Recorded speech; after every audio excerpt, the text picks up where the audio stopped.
Welcome to the Chevy pregame show on Fox. We welcome everybody to game number 4 of this World Series. Johnny Damon steps in. Line drive into left field's a base hit. There goes Damon. No chance for Ruiz. And now headed to third base as he got around Phillies. Here is Alex Rodriguez. Ripped into left field. Alex Rodriguez has delivered for New York. New York leads it 3-1 here in the 105th World Series. When your back's against the wall, you have to fight back. And now the Chaps must claw their way back behind their ace, while the Yankees look to deliver a knockout. There is no second chance. There are no do-overs. 9 innings to stay alive. Game 5 of the World Series is next on Fox. This will be the last game of the year here in Philadelphia, but will it be the final game of the baseball season? The defending champion Phillies and their fans are not going quietly. Will this enthusiasm give the Champs a boost and send the series back to New York? Or are the Yanks just 27 outs from their 27th title? It is time to find out. Welcome to Philly. It is rather comfortable this evening. Temperature 52 degrees, a little cloudy, but no rain in the forecast, and that is all good news. And with that, hi everybody. We welcome you to Game 5 of the World Series here on Fox. I am Chris Rose, joined as always by World Series champion Mark Grace, Eric Karros, and our guest analyst throughout the series, White Sox skipper Ozzie Guillen. Now, Ozzie, we know you won it all back in 2005, but you won your first ring as a coach with the Marlins for a guy that's been around the game that long, like A-Rod, like Teixeira, like CC Sabathia. Do they have nerves tonight? Are they anxious? What are they feeling? I don't care how long you've been playing. You'll be nervous. I remember we were with the Marlins in 2003, and I couldn't stand it. I was on the clubhouse all day. I almost threw. I was sick of my stomach watching. I only was coaching. I know. But in the meanwhile, when I was manager, it was cool. Those guys out there, they're nervous no matter what side you're playing. Good visual image there, Ozzie. Thank you. Now, the Phillies felt a little sick after last night's loss, and now they got to win 3 straight against New York. But as their skipper, Charlie Manuel, said last night, that Philadelphia locker room is full of headstrong players. I think we take a lot of pride on being resilient in the way we bounce back. I know that we're going to come out and play tomorrow to win. I know that. I've seen us go through it before. We've blown 22 games from the 7th inning on or something this year. And you're like, that's got to tell you something about the resilience of our team.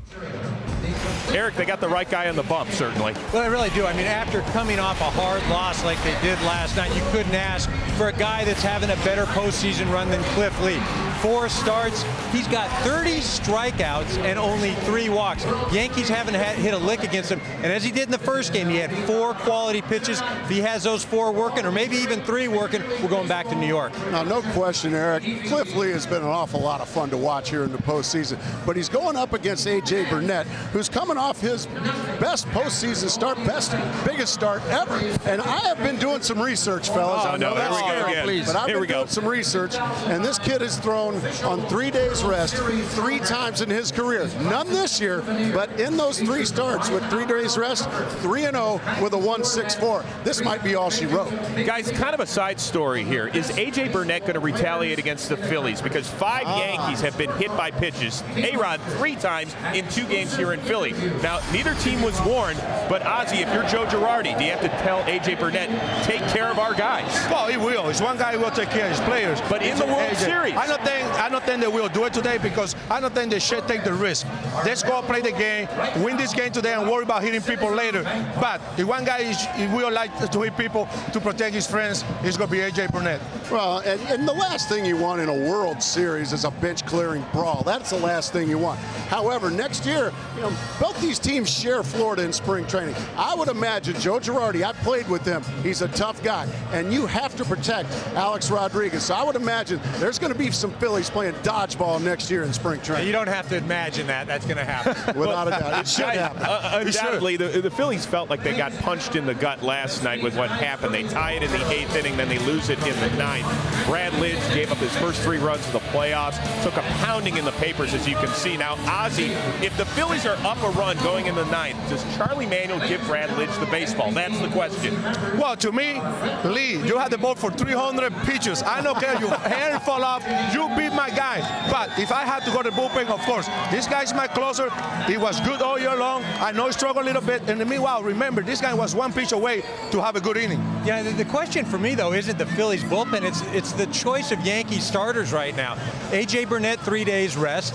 Then Pettit on 3 days rest. And this is a guy, Pettit, remember, since September 5th, he's had a minimum 5 days rest in between every start. And then coming back with Sabathia on 3 days rest. A high risk right now. Phillies win tonight. They are feeling really good about their situation. Yeah, and once you get to a Game 7, you never know what could happen, even if it is CC Sabathia, and you never know who the Phillies might throw out there, whether it's Cole Hamels or somebody else. Now, this is the 9th time the Yankees have led a World Series, 3-1. The previous 8 have all ended with New York kissing the trophy. They seem nice and relaxed, but so do the Phillies, even though they're gasping for air. By the way, see how these two teams stack up so far in the series at worldseries.com/Chevy and enter for a chance to win a new Chevy Malibu, Traverse, Silverado, or the all-new Equinox. So may the best team win at worldseries.com/Chevy. Well, it's been almost a decade since Derek Jeter's been on the best team in baseball, but he's on the cusp of winning one for the thumb. The rest of the Yankees tell us why number 2 is number 1 when it comes to being a winner. That's when the Chevy pregame show on Fox returns. The Chevy World Series pregame show on Fox is sponsored by Chevy and their award-winning cars, trucks, and crossovers.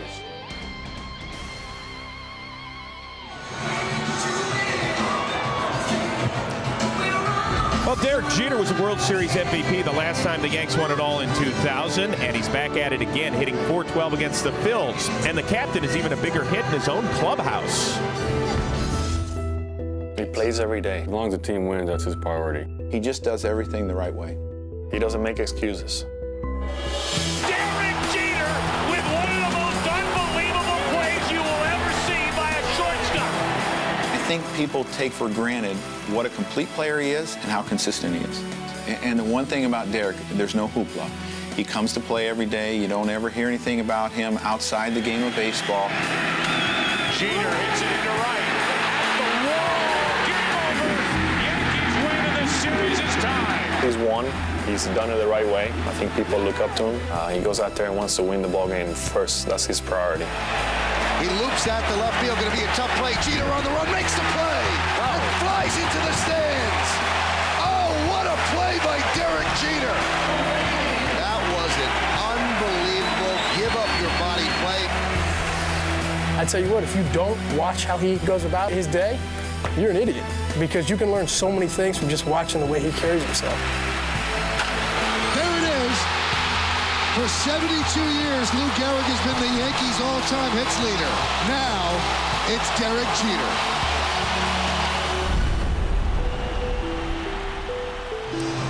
All right, guys, he is the Yankees' all-time hits leader. Is he the greatest Yankee of all time? Best player in Yankee history? To me, no doubt about it.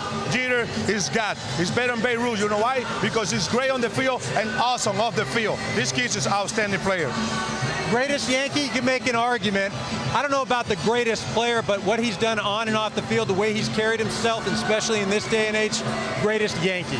Well, I wasn't even alive when Babe Ruth, Joe DiMaggio, Yes, and you Lou was. Gehrig, but he is the best. He and Don Mattingly are the two best Yankees I've ever seen. All right, guys, before we get out of here, predictions. Are we taking the train back to New York City tomorrow or not? What's going on, Gracie? The Yankees are going to win the World Series, but not tonight. We're going to a Game 6. I got a 12:35 ticket that's going to New York. I'm watching a game Wednesday night. Ozzy, you picked the Phillies in 6. We know that's not happening. Are the Phillies going to win tonight? Well, you know what, guys? I hope, because I don't know to wait this or throw it away. You going to throw? Are you going to throw in the Hey, towel? don't boo me, boo them.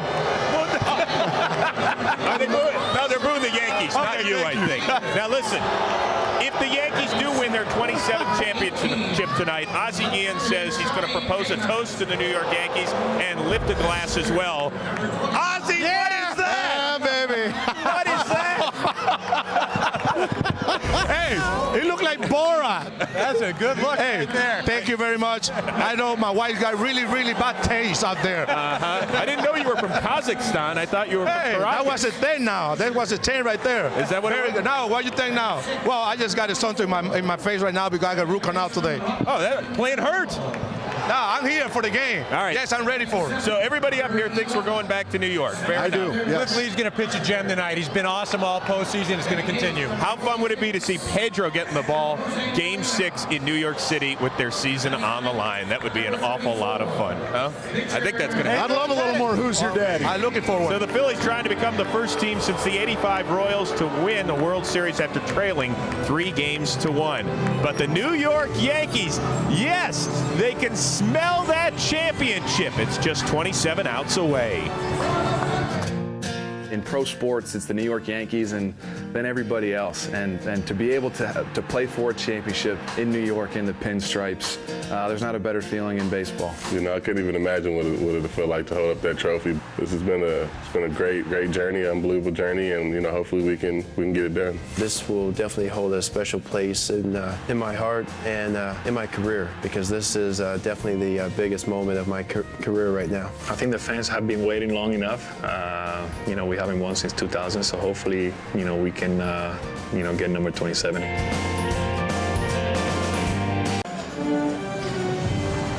Welcome back to the Chevy pregame show on Fox. It is time right now for the playing of our national anthem, and for that we send it up to the public address announcer, Dan Baker. Ladies and gentlemen, would you please rise and help us honor America? To perform our national anthem, please welcome 9-time Grammy Award winner, Alanis Morissette.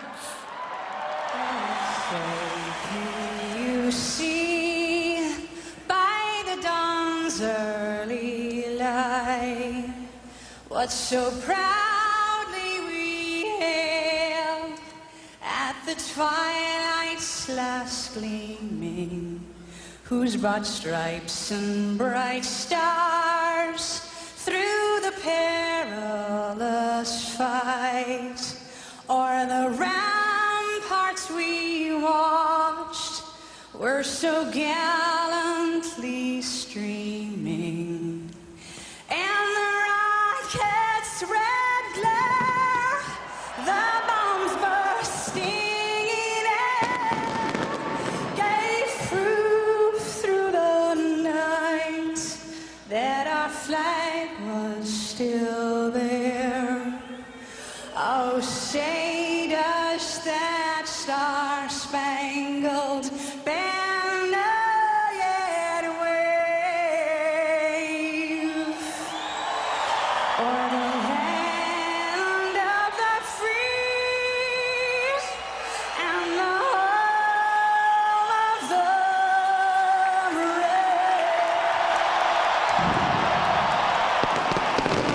Are the Phillies forcing a Game 6, or does the baseball season end tonight? Joe and Tim will have the call right after this. Welcome back to the Chevy pregame show on Fox. Very nice night for this second night of November. 51 degrees, partly cloudy, but rain is staying away for the most part. We certainly hope so. It is time right now. Get you all set for the game. Up to the broadcast booth. Joe Buck, take it away, my friend. All right, Chris, thank you very much. And everybody, welcome to our broadcast booth. I'm Joe. Tim is coming right up. So here are the Phillies at home, down 3-1. And tonight they hand the ball to the left-hander, Cliff Lee. You can bundle up all the starters across baseball we've seen this postseason. Nobody has been as good as Cliff Lee. 2 earned runs allowed in over 33 innings pitched. He has been brilliant, and the Phillies need him to be brilliant tonight to stop the Yankee momentum and get this World Series back to the Bronx. I welcome in my partner, Tim McCarver. And Tim, if we stay with that whole pitching theme, the recipe for the Yankees this postseason has been terrific. Well, it's amazing what the Yankees have gotten out of their Mount Rushmore of pitchers, virtually bookending the competition. Let's look at their starters. Their starters, the 3 guys, have started 13 games, all 13 postseason games. They have lost 1 time.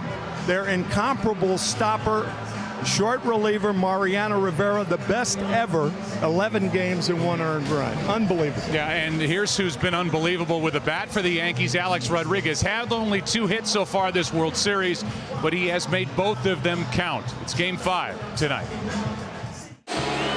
He called it, no question, the biggest hit of his career. Past postseason failures seemingly a distant memory, Rodriguez has undoubtedly been the spark whenever the Yankees have needed it. With the game-winning double last night, not only did A-Rod break out of his 1-for-13 slump, he also put himself one step away from his first championship and put his team on the brink of their 27th. All that stands in their way is Cliff Lee, the Philly ace who certainly had his way with the Yankees in Game 1. It's do or die time for the defending champion Phillies. Game 5 coming up next. The World Series on Fox is sponsored by Windows 7, your PC simplified. By the new MyTouch 3G with Google, only from T-Mobile. And by MasterCard. For every postseason home run, MasterCard will donate $1,000 to Stand Up to Cancer. Who's not ready for this Game 5? Derek Jeter will lead it off for the Yankees. Then Johnny Damon bats second. Mark Teixeira hits third. Alex Rodriguez cleans up. Nick Swisher moves up. There's news on Melky Cabrera. So Swisher bats to the number 5 spot. Robinson Cano is at second base. Brett Gardner gets the start.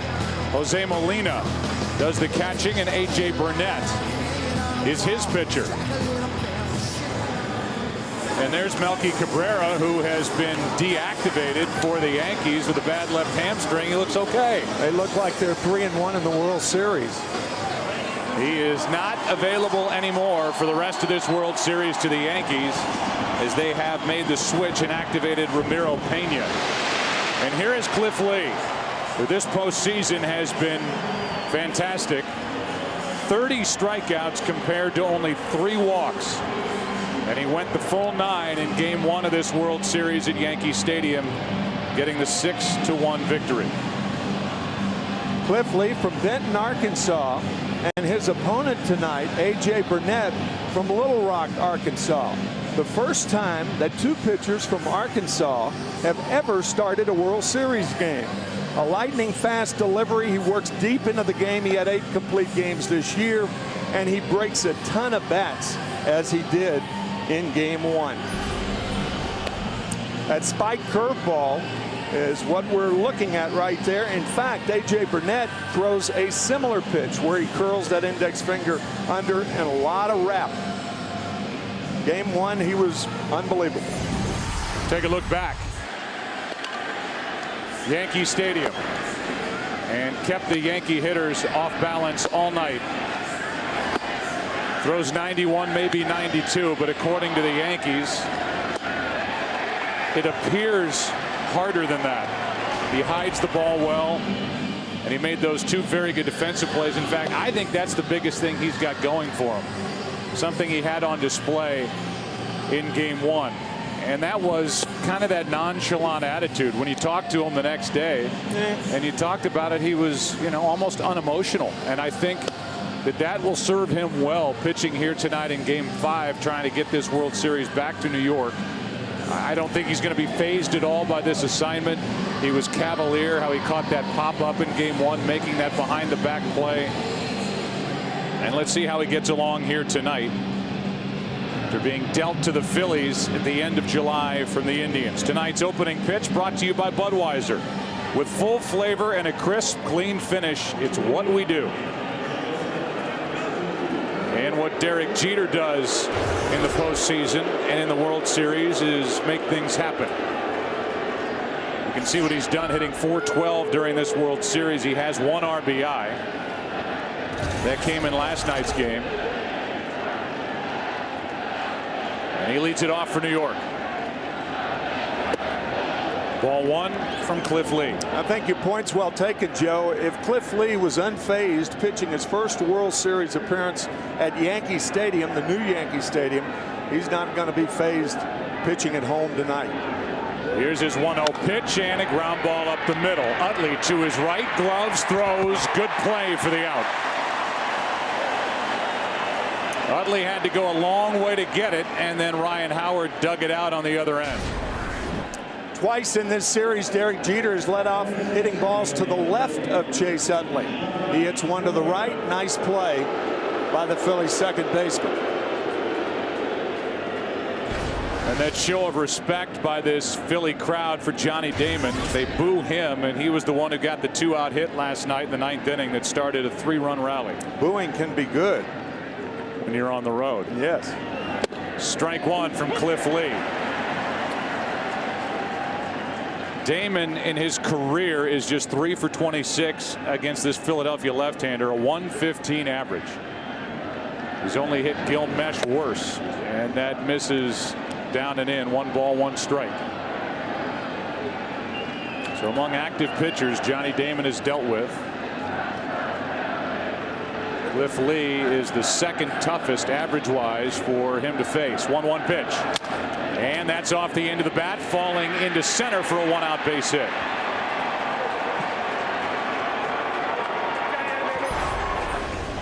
Give you a look at the defense for Philadelphia. Raul Ibanez is in left, Victorino in center, Jason Worth in right. Feliz, Jimmy Rollins, Chase Utley, Ryan Howard around the infield with Ruiz doing the catching. The left-hander Cliff Lee. 1-on-1 out. Mark Teixeira digs in. Here are the Yankees on the brink of a world championship, up 3-1, and their 3-4 combination in their lineup is a combined average of 107. Teixeira is 1 for 14. The guy behind him, A-Rod, is 2 for 14, and each has a home run. In fact, the only hit for Teixeira was a Game 2 home run off Pedro. That's in the dirt. 2-0. Of their 26 world titles, the Yankees have been up 3-1. 8 times. They have never lost a World Series after being up 3 wins to 1 loss. In fact, in World Series history, teams up 3-1 have won 36 of the 41 series in that situation. That is low, and the count 3-0. So base hit off the end of the bat by Johnny Damon.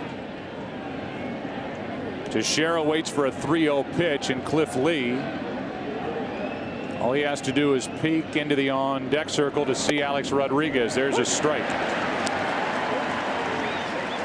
3-1.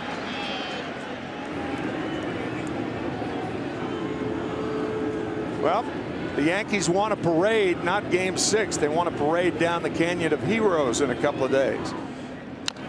For the Phillies, the right guys have to hit. The right guys being Chase Utley, Jimmy Rollins, and Shane Victorino at the top.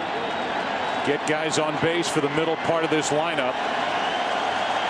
Lee has bounced back from a 3-0 count, and this crowd has jumped back in.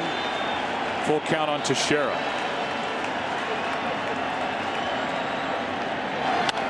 And a fly ball into right. Easy for Worth. 2 out.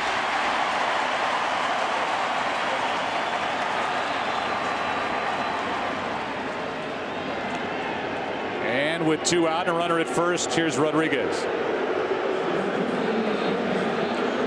Charlie Manuel talked to us before the game, and he said, yeah, Damon had a great at bat. Yes, he stole 2 bases on 1 play, stole second and third, but it still took a hit from somebody, and the Yankees got it last night with 2 out from Rodriguez.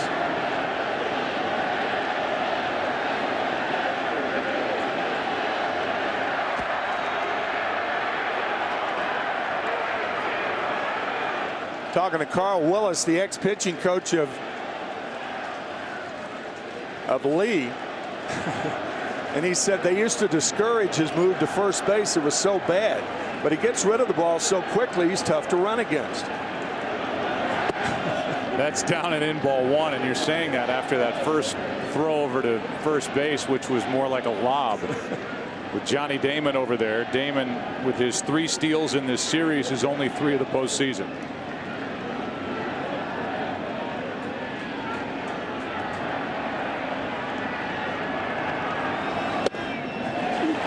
One ball, 1 strike. Yankee hitters will tell you what makes Lee tough is that he throws 4 pitches at any time in the count, hides the baseball well, is tough to pick up. Fastball, base hit into the right field corner. Jason Worth will get to it. Damon is coming around third. Here's the throw by Utley, and too late. 1-0 New York in the first inning of Game 5. And Rodriguez delivers with a 2-out RBI double. We have mentioned it more than once in the postseason. Rodriguez loves to extend his arms. Great power the other way. And once this ball gets by Jason Worth in right field, you know Damon's going to score. Worth can't cut it off. The cutoff throw is good as Damon, pounding around third, waved home by Rob Thompson, and the Yankees are on the board. So Rodriguez now has 3 hits in this World Series. All 3 have produced runs, and the Yankees jump on top. Here is Nick Swisher. Because Burnett is starting, because his catcher now is Jose Molina, the bottom part of the order has a much different look without Posada's bat in there and with the injury to Melky Cabrera. Swisher is 2 for 9 in this series, hitting 146 this postseason. That's over but low, 2-0.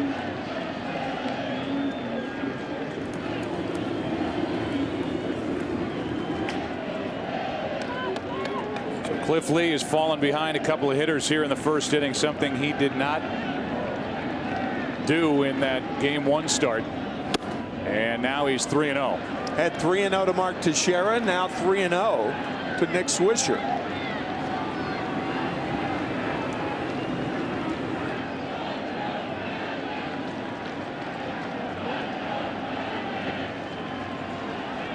Three balls, no strikes on Nick Swisher. Runner at second with 2 out and time called at the plate. So the Yankees get right after Cliff Lee. And that's ball 4, 2 on, 2 out.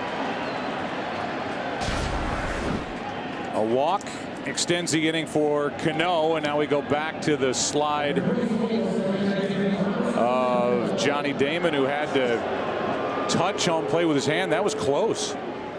Even though I think the heel of the left foot touched home plate initially. It was close, but Johnny making sure. But a good block of home plate. We've seen that from Ruiz. It's always tougher to block home plate with a throw coming in from right field because you don't know where the runner is.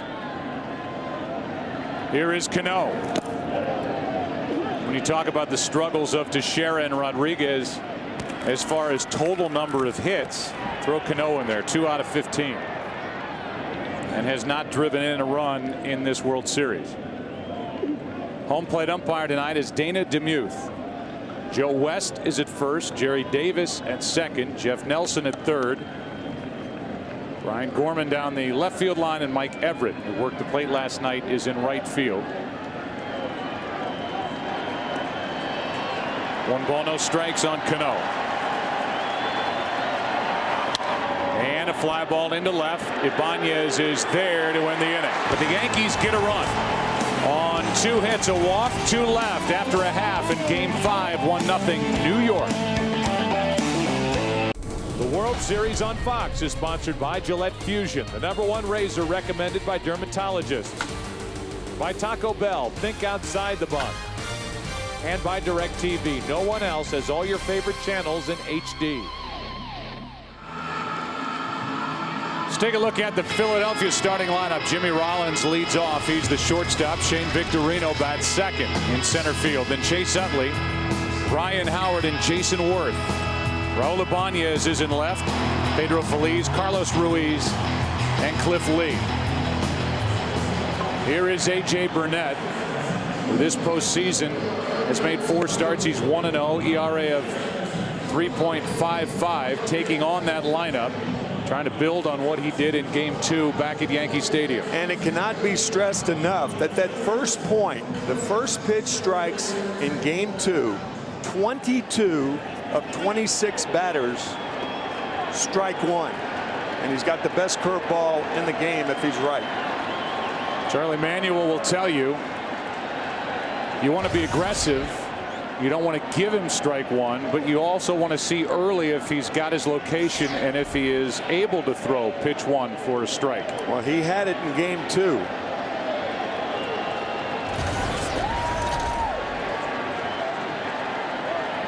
Pitching on 3 days rest, and Rollins goes after one up, strike one. Because of that, you know, the players are the best scouts.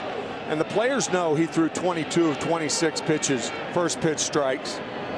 But Rollins swinging at a ball out of the strike zone. It looked like he was intent on swinging at the fastball then. 293-mile-per-hour fastballs, a ball and a strike. There are the numbers, 3-0 on 3 days rest with a 1.64 ERA. 3 starts in the career of A.J. Burnett. That's foul, and that's strike 2. Victorino on deck, and then Chase Utley. This Phillies team needs a jolt. Jimmy Rollins 3 for 15 in this series. The 1-2.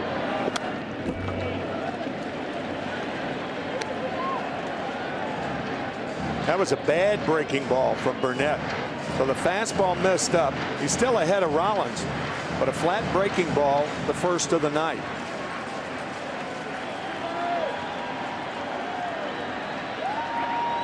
Another 1-2 pitch. And another foul ball. And another curveball. This one a little better. A.J. Burnett in his first year with the Yankees signed a 5-year $82.5 million deal, $16+ million per season, to come to New York. Part of that big offseason investment in 3 main players. It's Sabathia and Teixeira. Here's a line drive, base hit into center by Rollins. Charlie Manuel says that Jimmy Rollins makes our offense go. We'll see.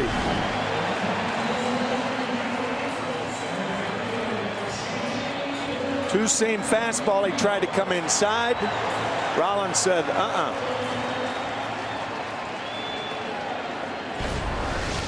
That was something that Joe Girardi talked about with us prior to game 2.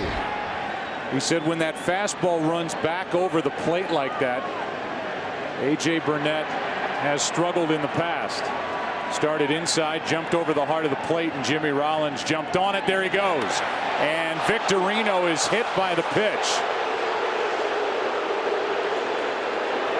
They appealed down to third to see if Victorino offered at the pitch. No was the answer. And Victorino will go down to first base, hit by Burnett. Here comes Joe Girardi. Joe Girardi thought that he may have offered at the ball, or did it hit the bat? The right hand. Home plate umpire Dana DeMuth appeared to have called it immediately. Girardi perhaps thought it hit that he bunted through it. It didn't appear that he did. I think they got the call right. Yep.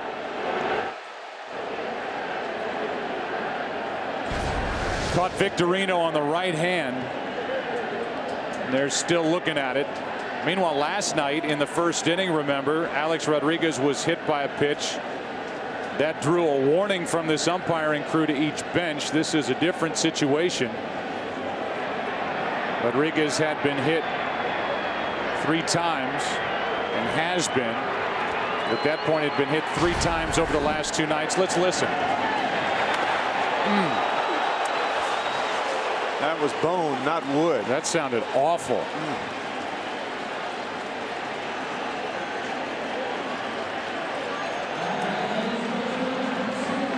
Or particularly when that hand is pressed against wood, there's no place to give. There's no give in that hand. That had to hurt. Here is Utley.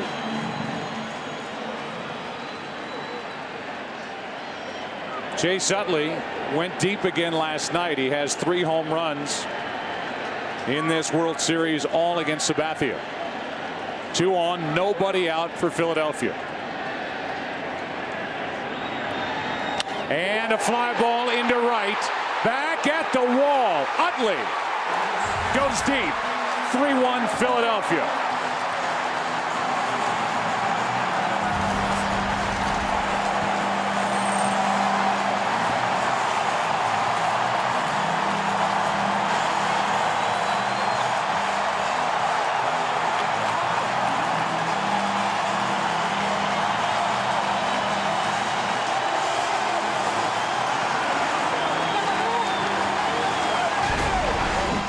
First pitch, struck.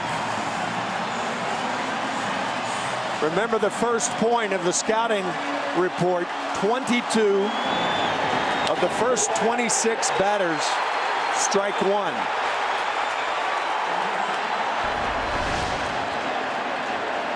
Now Ryan Howard comes up empty. The Phillies had hit 7 home runs in this World Series, but all had been solo home runs. They get their first 2 on here in the first inning. Rollins and Victorino. And Utley goes deep. His 4th home run of this World Series. 3-1 Philadelphia for Cliff Lee, and a 1-1 count on Ryan Howard. Even with runners on base, Chase Utley rarely will swing at the first pitch. He did then to benefit the Phillies. A 1-1 from Burnett. 2 balls and a strike.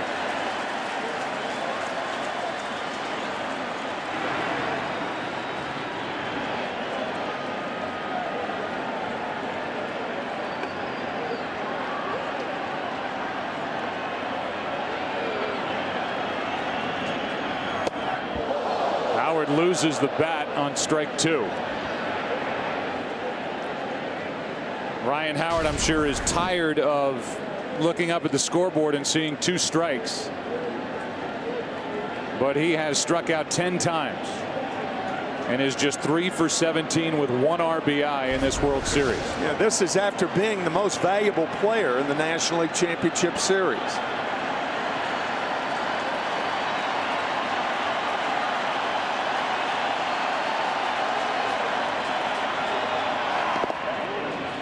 Howard checked it, full count.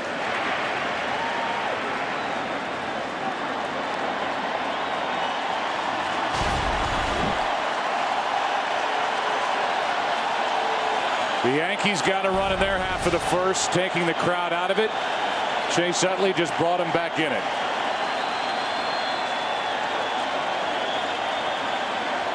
And a 3-2 from Burnett.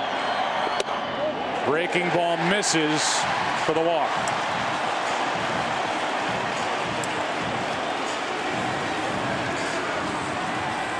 And here comes Dave Island, the pitching coach for the Yankees.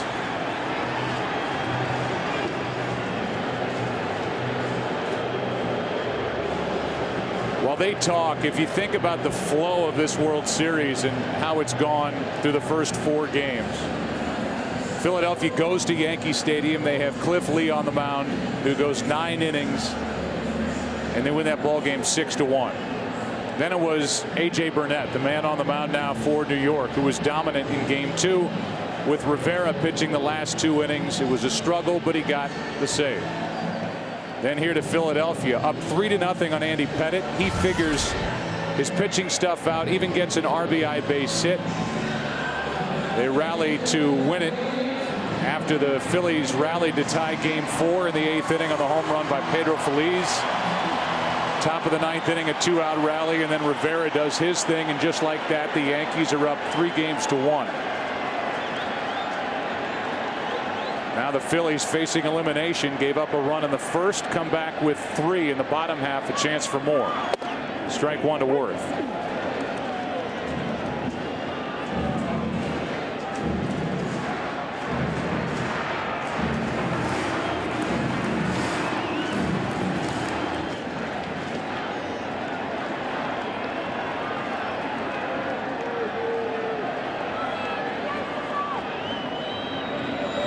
There's a strike. And the count 0-2. A.J. Burnett with only 1 unintentional walk in 7 innings of Game 2. And he has 1 here in the first inning. Cliff Lee didn't walk anybody in Game 1. He has a walk. Ibanez on deck. An 0-2 count on Worth. What the Yankees try to do with Jason Worth, throw the breaking ball out of the strike zone and get him to chase with 2 strikes.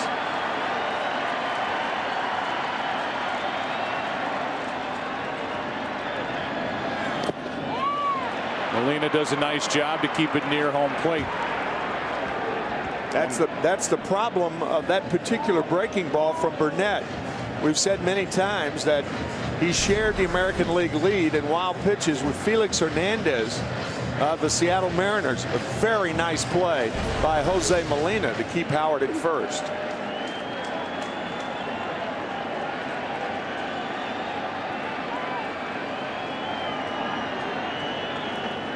The 1-2 and a strikeout of Jason Worth on a good pitch, down and away, 2 out. That's a scouting report. Get ahead of Jason Worth and then throw the breaking ball out of the strike zone, particularly when you have a breaking ball that's as good as Burnett's. That's out number 1 as Jason Worth went after that ball, down and away, not 2, and Ibanez bats with 1 on 1 out here in the first inning with his Phillies up by 2.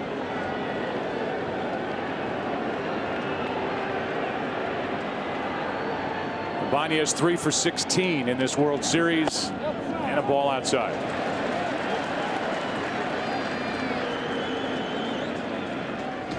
The left-handed batters in game 2 against A.J. Burnett, the big bats, a combined 1 for 8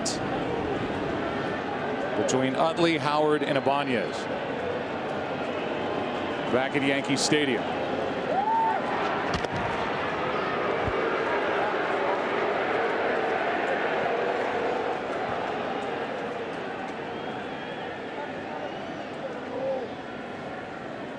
Last night Howard stole a base. That happened in the 4th off Sabathia. Ibanez takes outside.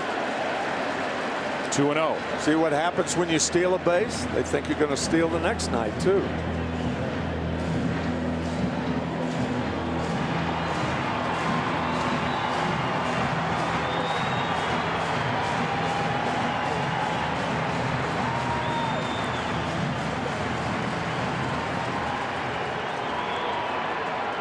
Here's a 2-0 pitch and a ground ball. What a play by Teixeira. Flips for the out, and the throw back is not in time. Burnett didn't have his foot on the bag anyway, but Teixeira literally took a hit away from Ibanez. He will probably win his 3rd Gold Glove this winter. And the one impressive thing about Mark Teixeira that we've noticed is his range to his right. The backhand from his knees to Jeter. Couldn't get a lot on the throw. That prevented the double play. But a fine play by a Gold Glover. That's what the Yankees bought over the offseason as they bring out a tool to get the dirt out of the spikes of A.J. Burnett. But they bought a guy who eventually led the American League in home runs and RBIs and can be a vacuum at times over at first base and saves a lot of throwing errors from the infielders with what he can do with his glove and his foot on the bag. Take a look at the defense for the Yankees. Damon. Gardner is in center with the injury to Cabrera, and Nick Swisher in right. A-Rod, Jeter, Cano, Teixeira, Jose Molina does the catching for Burnett. Here is Pedro Feliz. What a night last night for Feliz. 2-out RBI single in the 4th inning, which tied the game, and a 2-out game-tying home run in the 8th off Jabba Chamberlain. Strike 1.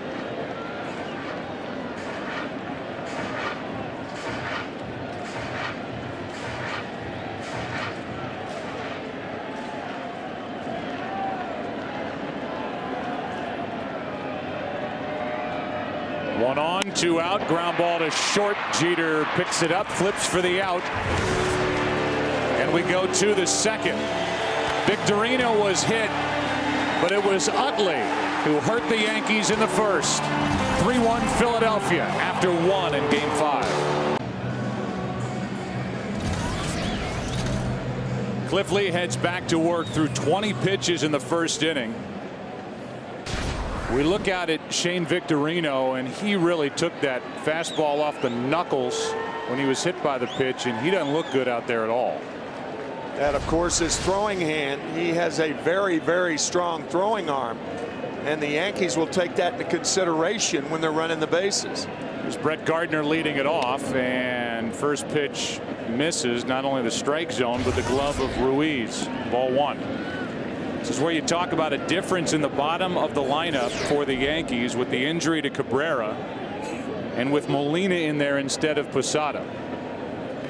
Gardner, who has just 5 at-bats during this postseason. Molina, who's 1 for 5 overall this postseason, and then the pitcher Burnett. Ball and a strike to Gardner, who had a broken thumb that put him on the disabled list from July 26th through the first week of September. Good fastball for strike 2. Again, Cabrera pulling his hamstring. Joe Girardi telling us before the game that it was during the regular season. It was the type of pull that would have put Cabrera on the disabled list for 2 weeks. Reaching for it, and a ground ball to Ryan Howard. Wins the race, 1 out.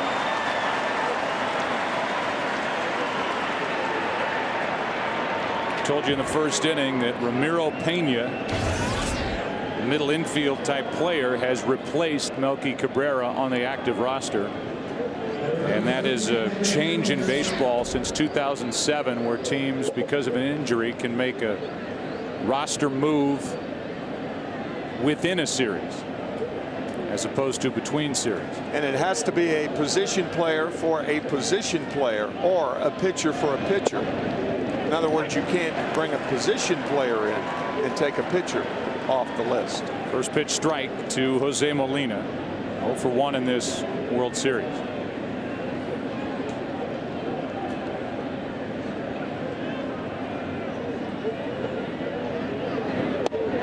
That's inside. And I think the early returns on the strike zone of Dana DeMuth is that he will be tight side to side, which could be bad news for Burnett, who has less control than Cliff Lee.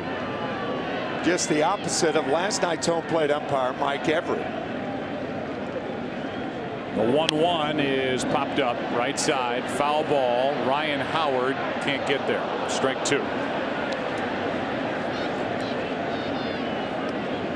Joe, you talked about the bottom part of the order, and certainly not as strong as it has been for the Yankees. In the National League, you can win with strength 1 through 6, 1 through 7 if you have good pitching.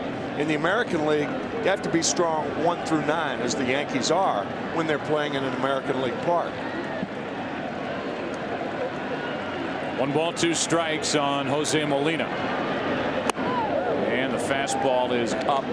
2-2. Again, 2 earned runs in 33 1/3 innings coming into this start for Cliff Lee. He allowed a run on 2 hits in the first. Also walked about it. 2-2 pitch will pop up.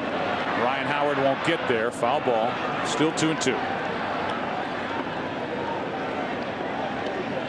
Chevy and baseball have teamed up to give fans a chance to win tickets to the postseason. And even better, you have a chance to win a new Chevy. Just register at worldseries.com/Chevy and may the best team win. Molina broke his bat, so he goes back to the dugout. After Molina, it's the pitcher A.J. Burnett.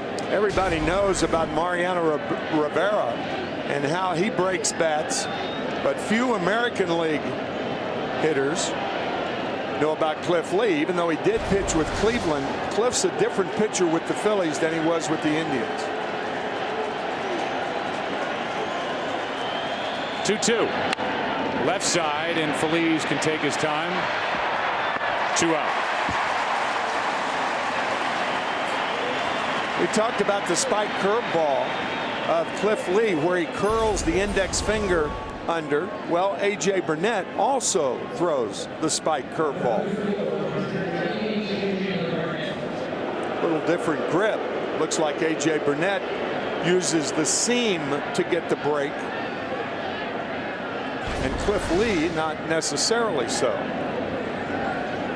Here is A.J. Burnett, who during the regular season was 1 for 5 swinging the bat in his career. There's 3 home runs, 35 of 266, a 132 average, 9 RBIs. Longtime National Leaguer with the Marlins. There's a strike, 1 ball, 1 strike.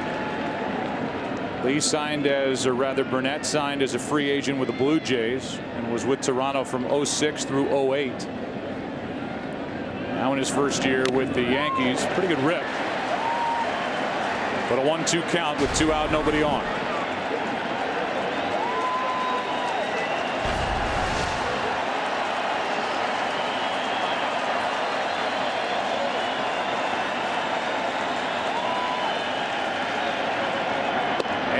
Got him looking. Strikeout number 1 on the night for Cliff Lee, who sprints off the mound. Bottom of the second in Philadelphia.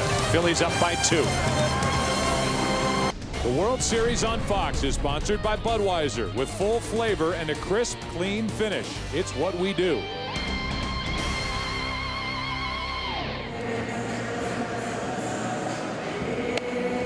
Aerial coverage brought to you by DirecTV. To get the most channels in HD, call 1-800-DirecTV.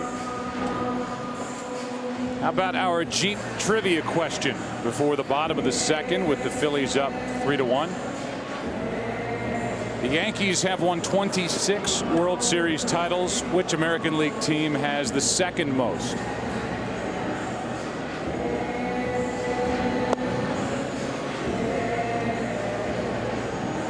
Got a silent nod out of you over there, Tim. And if you were looking at me, you would have seen the same thing. I don't know. Yeah, I do not know.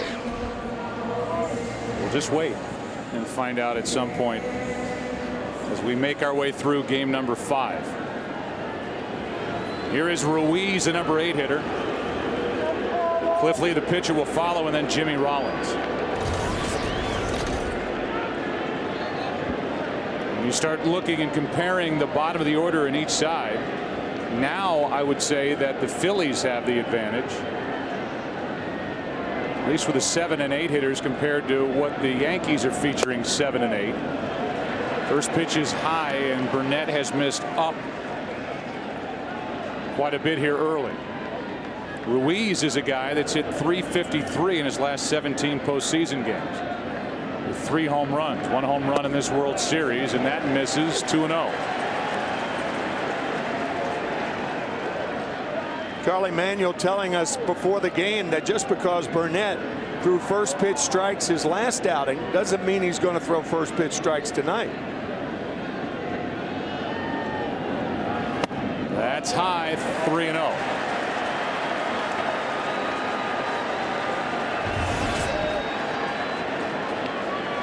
First pitch strikes to 5 of the 8 faced.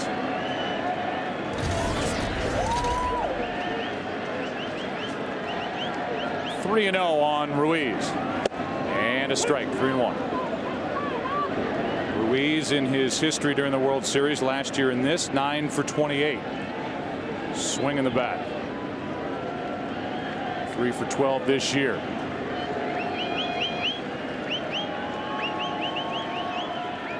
The 3-1. Full count as A.J. Burnett tries to battle back.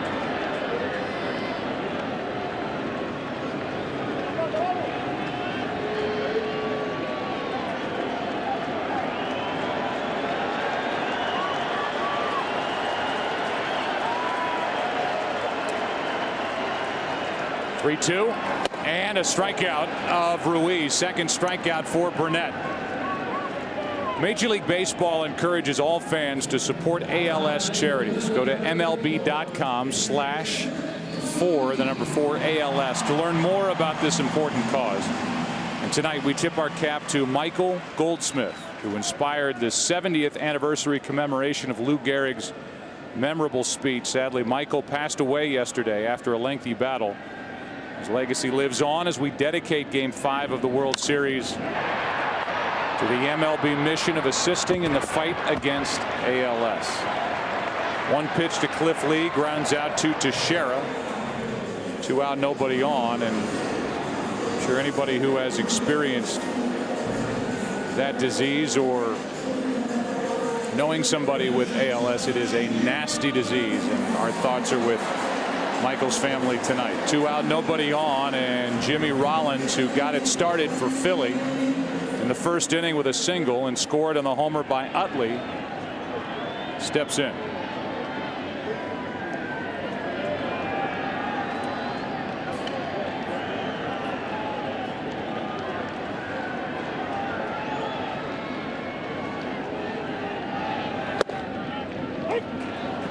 A high strike on a 94-mile-an-hour fastball. You may wonder why Jimmy Rollins' uniform is dirty since he scored ahead of the home run by Chase Utley. He was running and sliding head first on the ball that hit Victorino in the first inning. You know, it's interesting to watch Victorino prepare for this at bat, and it'll be really interesting to see him in his next at bat.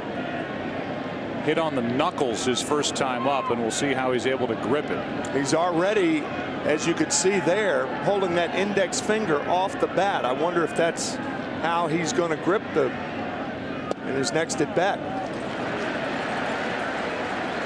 Let's go back to him getting hit as he squared around a bunt in the first. Got him on the right hand and right off that right index finger, maybe part of the middle finger. He is as tough as they come. Shane Victorino trying to hang in, and that ball misses for ball 3 to Jimmy Rollins.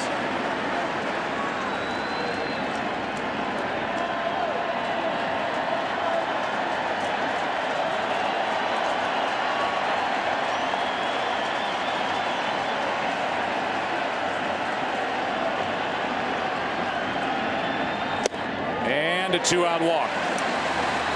Second walk by Burnett. Back in the first inning when Victorino was hit, the question was whether he offered at the pitch when he bunted. And here's the conversation between DeMuth and the manager, Joe Girardi of the Yankees. Hold on. I asked if he would have attempted for it. I had an inside pitch. All right. So I couldn't see if he went or not. And right when he got hit, I looked down my third base and asked him if he bunted for it, and he said no. Appeal was made to Jeff Nelson, the third base umpire. Nelson said that Victorino did not offer at the pitch, and looked to us like they got the call right. Victorino went to first, and on the first pitch to Utley, he popped a 3-run homer.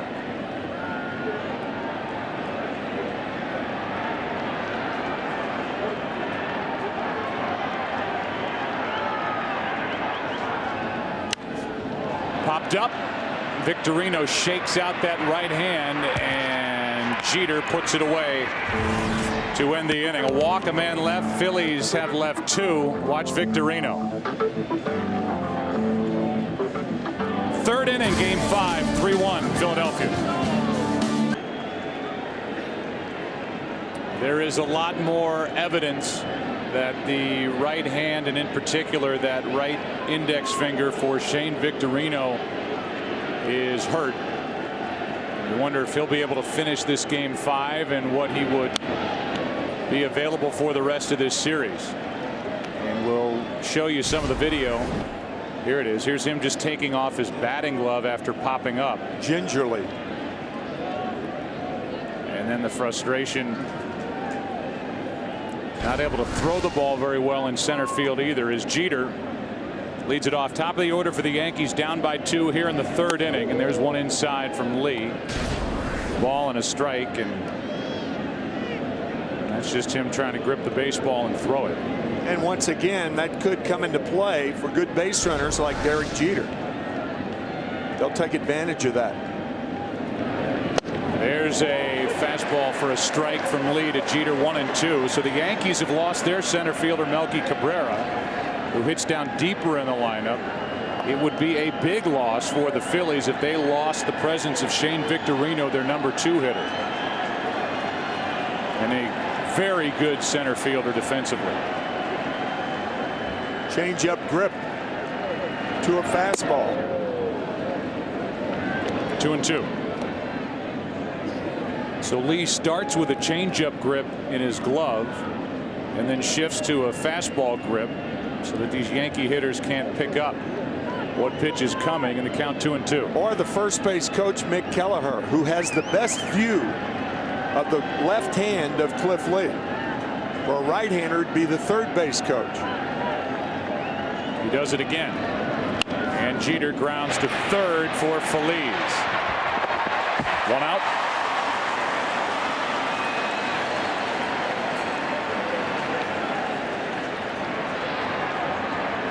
And the batter will be Johnny Damon, who singled and scored in the first. By the way, the Philadelphia Phillies do have X-ray facilities in the ballpark, like a lot of major league teams.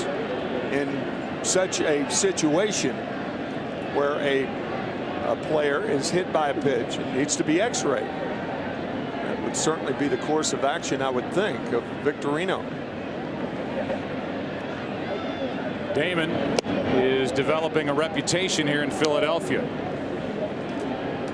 They boo him again as he digs in. His last 2 at bats, a couple of very important singles. Last night in the 9th inning in a tie game to start a 3-run rally. He singled and scored a run in the first inning tonight. He's up on the count here 2-0.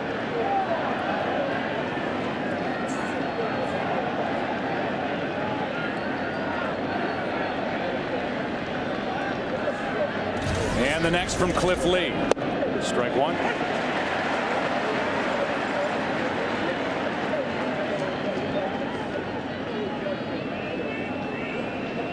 Damon likes hitting in this park. In his career, 16 of 39 at Citizens Bank Park. And he's up on the count 3-1. Johnny Damon, the national spokesman of the Wounded Warriors, a wonderful organization, particularly close to us, Joe, since your dad was wounded in Remagen in World War II. My dad fought in the South Pacific. 3-1 pitch is low, and Johnny Damon draws a walk. So you have to wait no longer for the answer to our Jeep trivia question. The Yankees have won 26 World Series titles. Which American League team has the second most? The Athletics with 9. 5 in Philadelphia, 4 in Oakland. In Oakland, they won 72, 3 and 4 in 1989. Damon takes his lead. Teixeira at the plate, and he rips it foul. One of the better swings we've seen Teixeira take in this World Series. Yeah, you talk about the away from the field efforts that a lot of these players make, and you think about somebody like Johnny Damon, who is truly one of the good guys of this game. He is. So valuable to these Yankees, and in the final year of his deal, a free agent to be.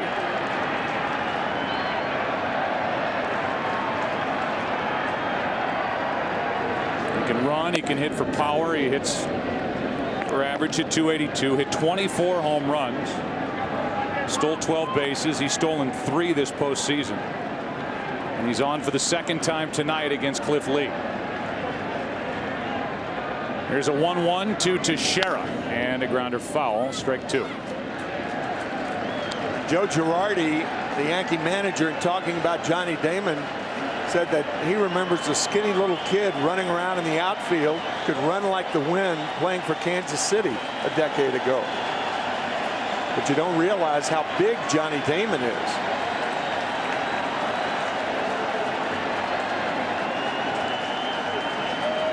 Teixeira chops to third. The high hop for Phillies, the lead runner for 1, and that's it. The force out at second. On at first is Teixeira for Rodriguez.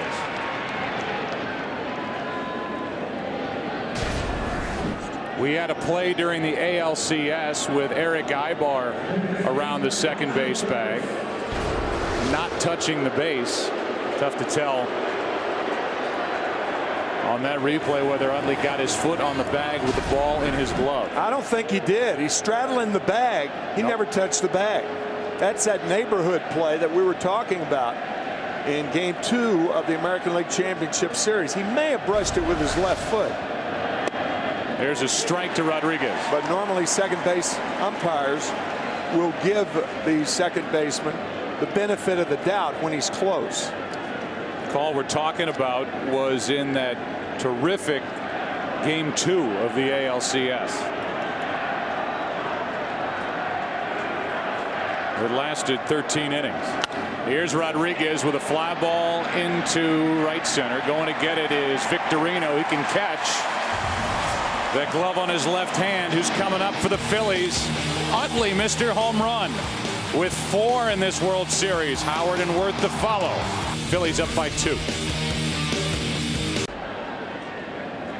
Part of the order for the Phillies. That means Utley, first up, now has 6 career World Series home runs, most all time by a second baseman. He went deep. Biggest swing for the Phillies so far this postseason, facing elimination here tonight. A 3-run home run on the first pitch from Burnett, after Victorino was hit by a pitch, and that followed a hit up the middle by Jimmy Rollins. In a single World Series, Utley is now tied with Bonds, Dykstra, and Duke Snider for the most in National League history in a single World Series. Count's gone to 2-0. Who do you think has the most, Tim? He's in the park tonight. RJ. That's how you get the nickname Mr. October. Yep. Reggie Jackson. The 2-0 pitch. A strike. Reggie, who is from Philadelphia, became Mr. October back in 1977 against the Dodgers. 5 home runs, 3 in successive at bats. In the 6th and final game at Yankee Stadium, the Yankees beat the Dodgers 4-2. Reggie Jackson and Bob Gibson just wrote a book called 60 Feet 6 Inches. I was asked for a blurb in the book, and I said Mr. October meets Mr. October. Reggie and Bob Gibson, 2 of the great World Series stars ever. Here is a 2-1 to Utley. Outside, 3 balls and a strike.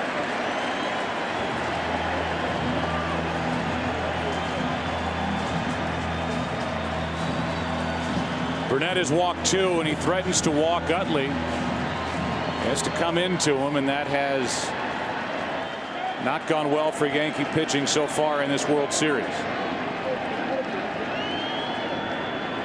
What'll it be on 3-1? And it's up and away. A leadoff walk. More on Shane Victorino, even catching that fly ball to end the top of this 3rd inning. Just shaking out that right hand and they're going to look at it. And if the Phillies lose Victorino tonight, and if there are more games in this series, that's a big loss for this Philadelphia team. On the field, emotionally, any way you want to look at it. There have been a lot of injuries in baseball where players have been hit while still holding the bat. So anything news-wise that we find out about Victorino, will pass it along immediately. Here's Ryan Howard, 1 on, nobody out, and strike 1. Charlie Manuel, who really has made his name in the big leagues as one of the better hitting coaches that the big leagues have seen over the past 20-30 years, talked to us before the game about how Howard is almost lunging forward as the pitch is coming to the plate instead of being loaded on his back leg, ready to explode into the pitch.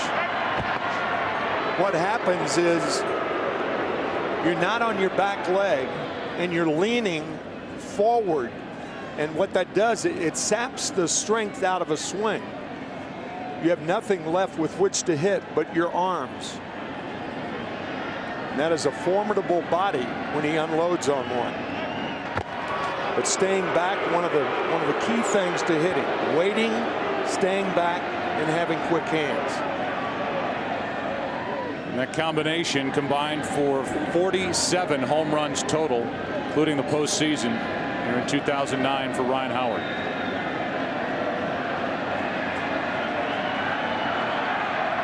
There goes Utley. The pitch is high. Throw down is not handled by Jeter, and a stolen base for Utley.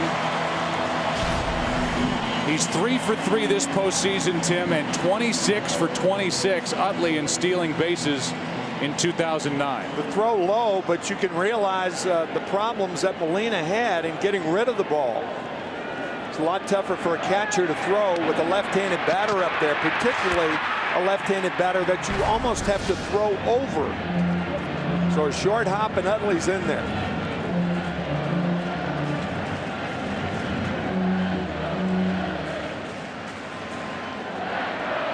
Game 1 was the Cliff Lee Chase Utley show at Yankee Stadium. They're trying to do it again here in Game 5 as Ryan Howard takes up and away 2-1.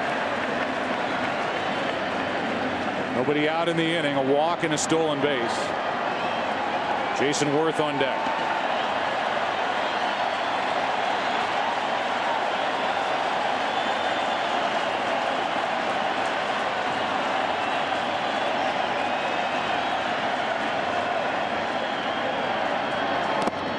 Scooped up by Molina, ball 3.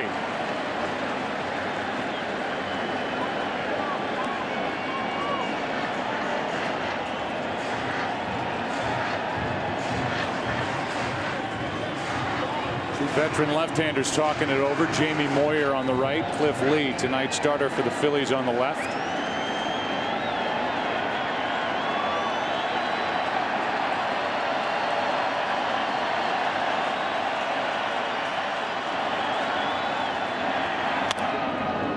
Full count.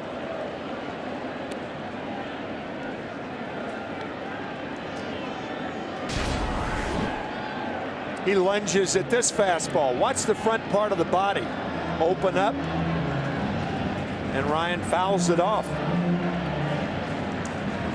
In order to solve that problem, that's why hitting coaches tell hitters try to take the ball the other way. That keeps them back.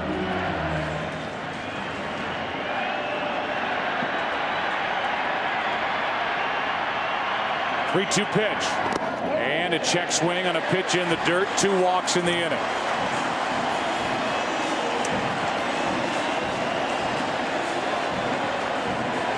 And Dave Island is going to come out and talk with Jason Worth coming up.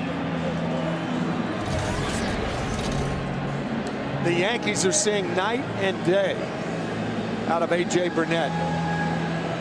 Great control in Game 2, the winning pitcher, and clearly his control off tonight. So while they talk on the mound, we remind you that this week on a very special Fox NFL Sunday, Kurt, Terry, Howie, Michael, and Jimmy head to Afghanistan to bring a taste of the NFL to the brave men and women in our armed forces. It's all on the Ford Drive 1 Fox NFL Sunday pregame show this week at a special time of 11 a.m. Eastern, 8 a.m. Pacific, only on Fox. Right-hander Dave Robertson getting loose here in the 3rd inning.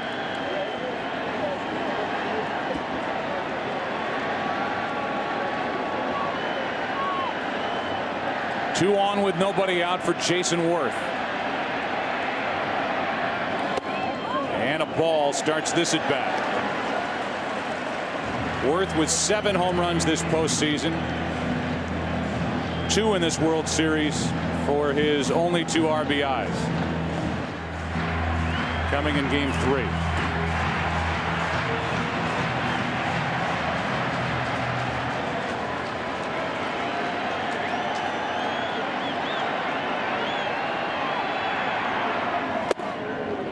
A ball and a strike.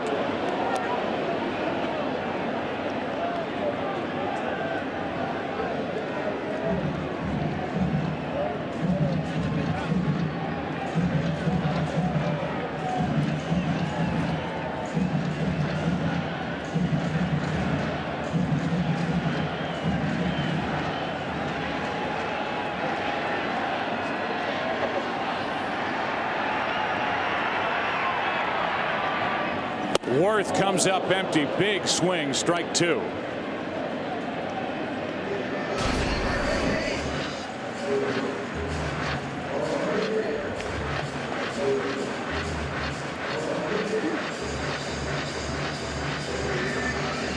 You see the 94-mile-per-hour fastball. It gets to the plate at 88. Under 4/10 of a second to react for Jason Worth, who struck out his first time. 2 on, nobody out, and a base hit up the middle. Here comes Utley. Here's the throw by Gardner. Cut off 4-1.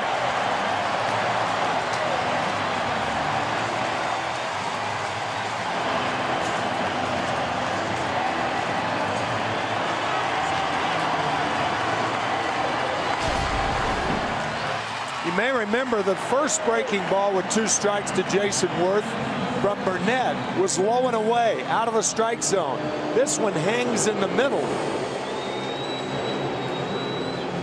Again, pitchers can have control problems by being too wild in the strike zone, as that curveball was. Here's the first at bat with 2 strikes to get him. That last one in the middle of the plate.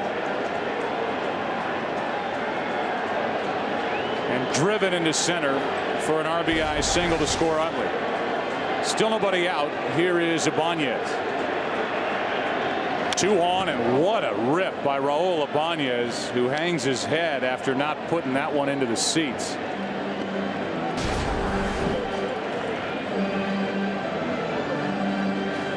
For hitters against pitchers with control problems, knowing they have to use the fat part of the plate, it becomes a feeding frenzy. Ibanez bounced into a force out his first time up, and there's a shot into right. Swisher over to get it. Ryan Howard will score. It's 5-1 Philadelphia here in the 3rd. And that'll be it for A.J. Burnett.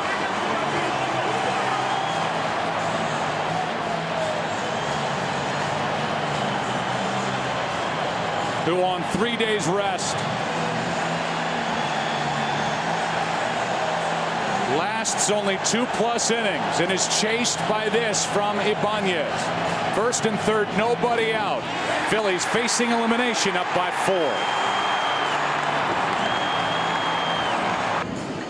Well, we came on the air tonight talking about these Yankee pitchers and how good they have been, and been good when asked to pitch on short rest. Here tonight, A.J. Burnett gets into the 3rd inning. That's all. Does not retire anybody in the 3rd. We go down to Ken Rosenthal and talk about the pitching plans, not only coming into tonight, but even beyond tonight for the Yankees if this series continues.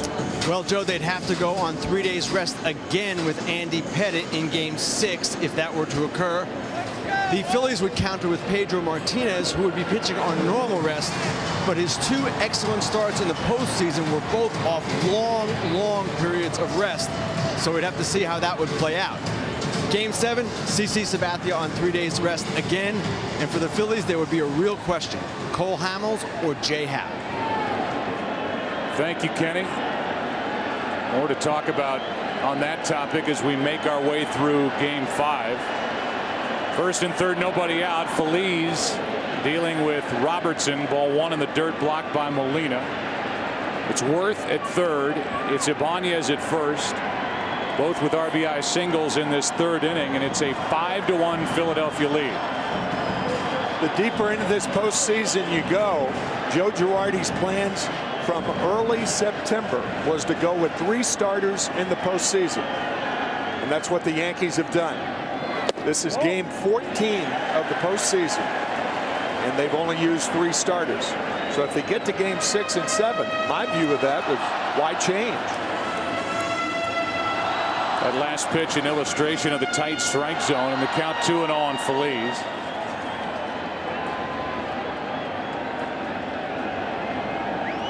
Here's a 2-0. Popped up on the infield for Teixeira. And in foul territory, that's out number 1, and a big out for Robertson, who has shown a knack for getting out of tight spots. We'll deal with Carlos Ruiz with a pitcher to follow. Shane Victorino back in the dugout, and I'm sure telling teammates what they found if they did indeed x-ray that right hand. Got his batting helmet on. Right now it's a number 8 hitter, Ruiz, first and third, 1 out. And a strike from Robertson.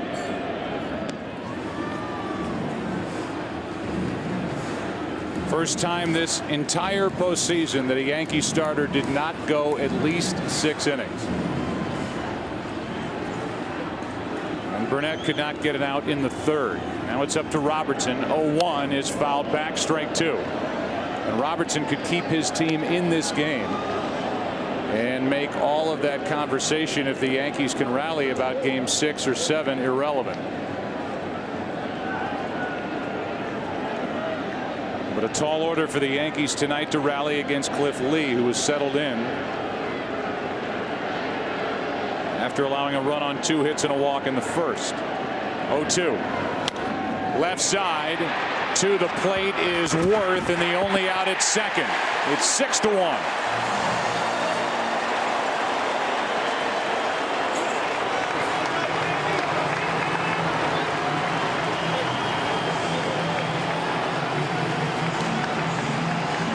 That's a big run produced by Ruiz with 2 strikes and a force out. Double play situations are the strangest things in baseball, because you want the hitter to hit it hard enough to where you can turn 2. First and third and 1 out. If he doesn't hit it hard enough, the run scores. And that's what happened then. Now Cliff Lee, who grounded out on 1 pitch back in the second, he has a 5-run lead.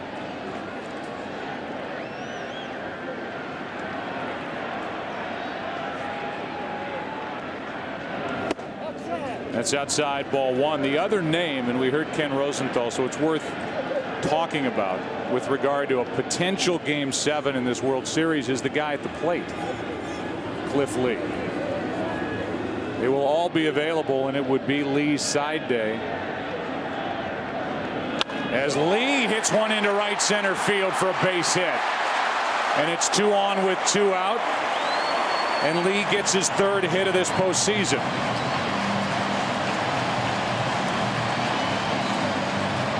He's trying to do everything for the Phillies to get this series back to the Bronx. His first game against the Colorado Rockies in the division series, not only did he get a hit, but he stole his first major league base on the advice of Davey Lopes, the first base coach of the Phillies. So he is doing it all. So now Robertson gets a visit from Molina.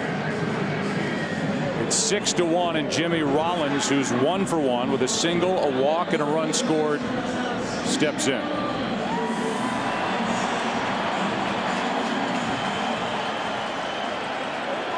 See the 1 through 4 hitters, Tim, and what they've done tonight. They've reached base in 7 of 8 plate appearances. Production out of the first 4.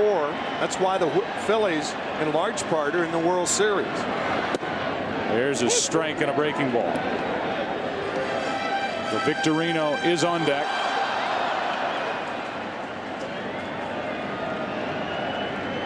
Rollins is at the plate.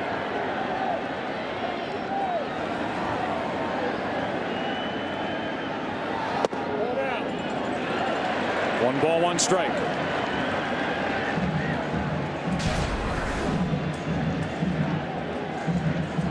Robertson stared in after not getting that call.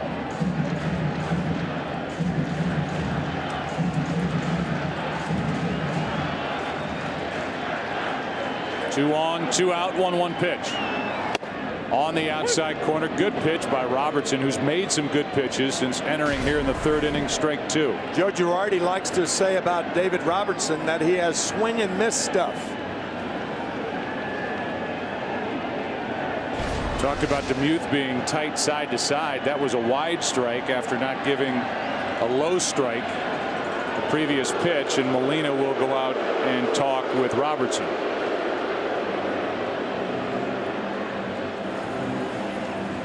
This is the 8th man to bat in the inning, and the inning started with walks to Utley and Howard from Burnett. Then RBI singles by Worth and Ibanez.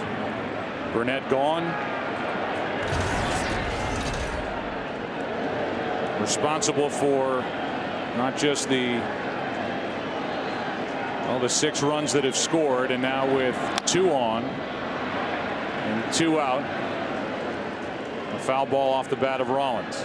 We've talked about it so many times before that somewhere in a multi-run inning, there's a walk. And there are 2 in this inning, and Burnett is still responsible for one of the runners on.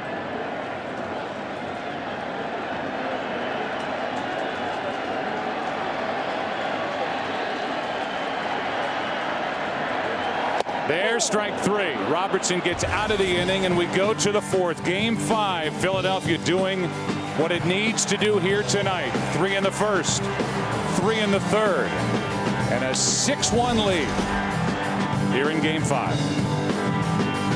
The World Series on Fox is sponsored by DirecTV. No one else has all your favorite channels in HD. By Bank of America, Bank of Opportunity. And by Jeep. I live, I ride, I am Jeep.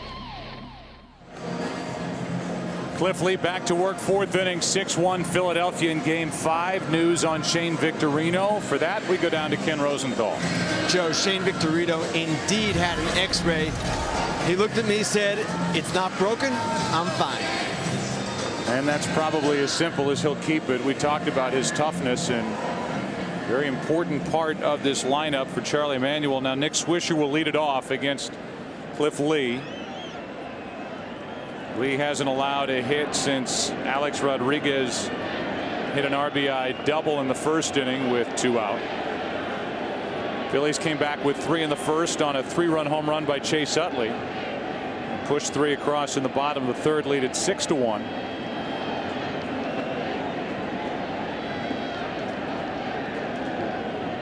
And the first to Swisher is up and away, ball 1. We just had a chance to visit with Rich Doobie, the pitching coach for Philadelphia. We'll give you that visit in the top of this 4th. Swisher walked his first time. There's a 1-0. A ball and a strike.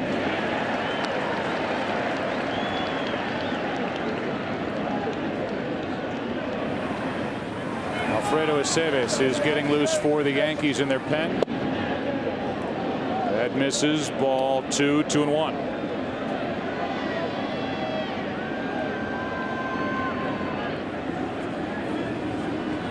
On deck Cano and then Gardner. 2-1 pitch. He is hit to 3rd, caught by Phillies, 1 out. First question to Rich Doobie, the pitching coach for the Phillies, was, do you like what you're seeing out of Cliff Lee? Very much so. You know, Cliff works at that fast tempo and pounds the strike zone. You know, he's always effective doing that, and we always play pretty well behind him, of course. Yeah, we don't know him like you do, but it seems like just the overall demeanor of this guy is that he's not going to be fazed by a start like this with you guys facing elimination. Nah, he's very low-keyed as far as putting too much pressure on himself. Really has no ego at all and just goes out there and has a lot of fun playing this game. Have you had to check yourself to think about any more pitching the rest of this series? Should this thing continue? You're just worrying about tonight? No, we'll take it one day, one inning at a time. How did I know you were going to say that, Rich? Well, that's the way you got to look at it. I got you to smile. All right, 6-1 here in the 4th inning. Thanks for your time. All right, thanks, guys. All right. It's taken 4.5 games, but we made it happen. Right now he's not smiling. He is yelling out at the home plate umpire, Dana DeMuth, about the tight strike zone as the count's 2-0 on Robinson Cano, who flied to left his first time up. With 2 on in the 1st inning, there's a strike, 2-1. Charlie Manuel telling us before the game what most people know, that managers can't see outside or inside from the dugout. They can only see high and low. So if you see the pitching coach or the manager yelling at the home plate umpire, usually it's because of a high or a low strike. Here's a 2-1 to Cano, and it's in for strike 2. Cano thought that was low. Let's give it a look. Looked like a strike.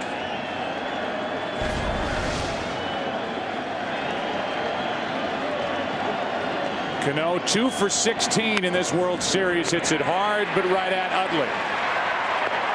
2 out.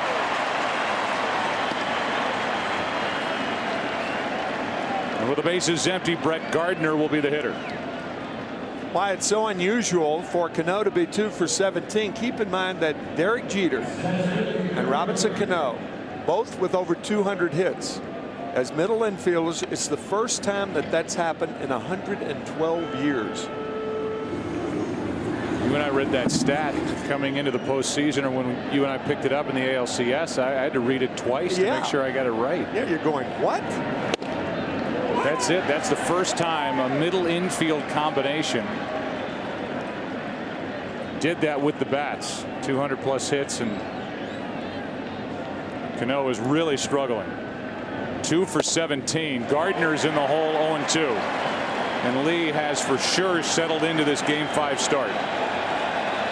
Now up by 5.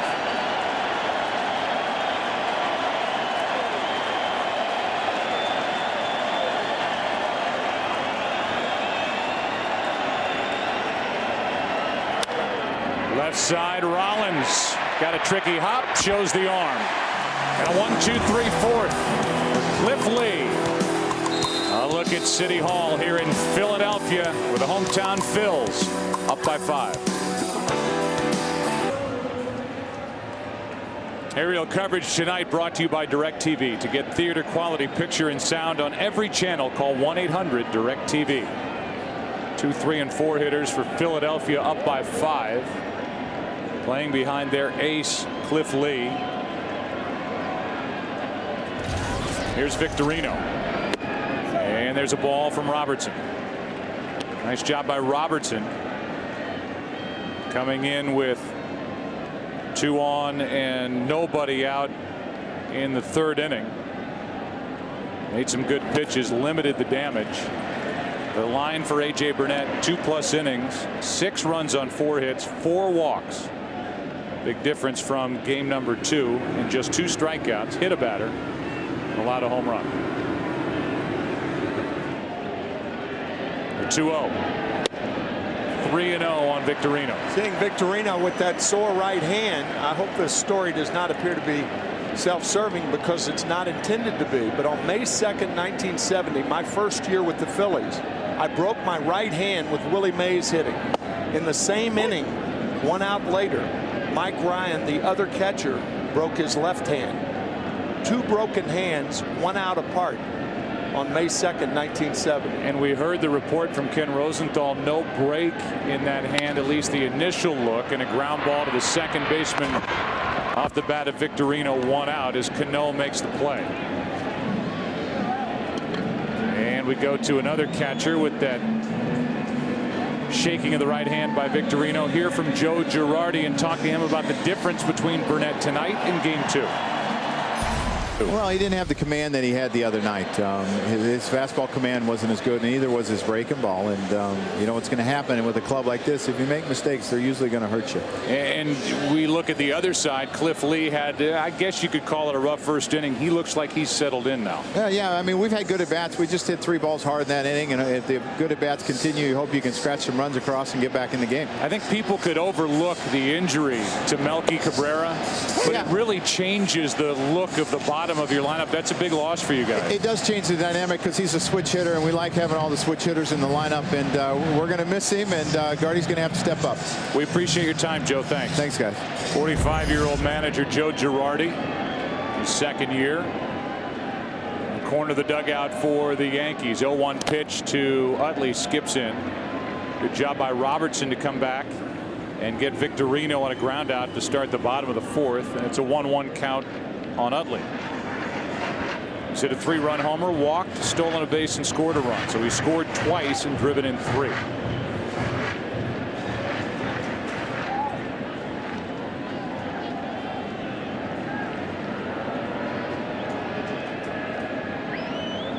The 1-1 to the shortstop, Jeter.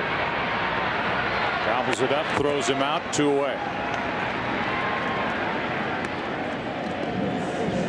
The World Series has gone through a stretch where for the first time in World Series history, World Series has lasted at most 5 games. Going back to the sweep by the Red Sox of the Cardinals in 2004, sweep by the White Sox of the Astros in 2005. Cardinals beat the Tigers in 06 and 5. Boston swept Colorado in 07. Last year it took 5 games, a lot of days, but just 5 games for Philadelphia to beat Tampa Bay. Phillies trying to break that string and force a game 6 on Wednesday night at Yankee Stadium. Ryan Howard took a strike.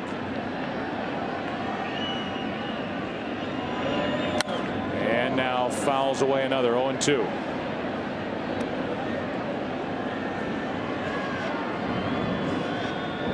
David Robertson, the pride of Tuscaloosa, Alabama.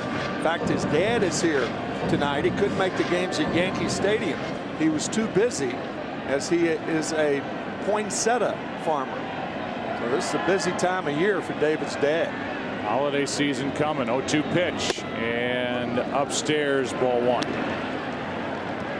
Ryan Howard tonight has walked twice, scored a run.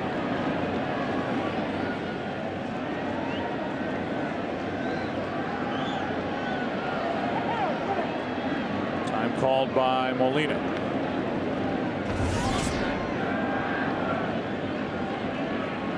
Yankees up in this World Series 3-1. Philadelphia leads game 5 6-1. And a double hit. That was an example of what you were talking about the last time Ryan Howard was up, even though he's walked twice. That getting out in front of the breaking ball that Charlie Manuel was talking about. You could see him commit with that front side and open up. Fouls the ball off to stay up alive, but you can see everything's on the front foot, nothing's on the back foot.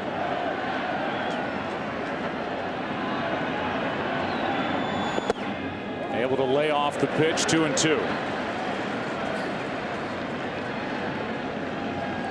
Favorite player growing up, Vaisika Hema, who's now a television personality at an NBC affiliate here in Philadelphia. Kick and punt returner. Cardinals, Eagles. Here's a 2-2 and a strikeout for Ryan Howard. That is the 11th time he struck out in this series. A 1-2-3 fourth for Robertson. Now the 5th. 6-1 Philly. Back after this from your local Fox station. Cliff Lee has retired 10 of the last 11, and he will work to Jose Molina. And now Molina's being lifted for a pinch hitter, Jorge Posada, who's digging his way in. Then the Yankees will need a pinch hitter, and Eric Hinsky is in the on-deck circle. So Posada is used. Trying to get something jump-started with the offense is Joe Girardi.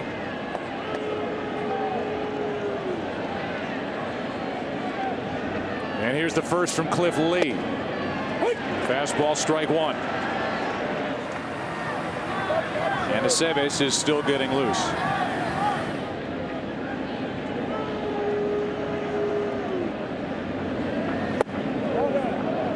That misses, a ball and a strike. You might think, why is Joe Girardi pinch hitting Posada to lead off an inning when the Yankees are 5 runs down? Well, by pinch hitting him now, I think what Joe's thinking, you may buy another at bat for Posada before this game's over. There's strike 2. If you wait until the 7th inning or so, you may get a situation where there are only 1 or 2 at bats by Jorge instead of 3.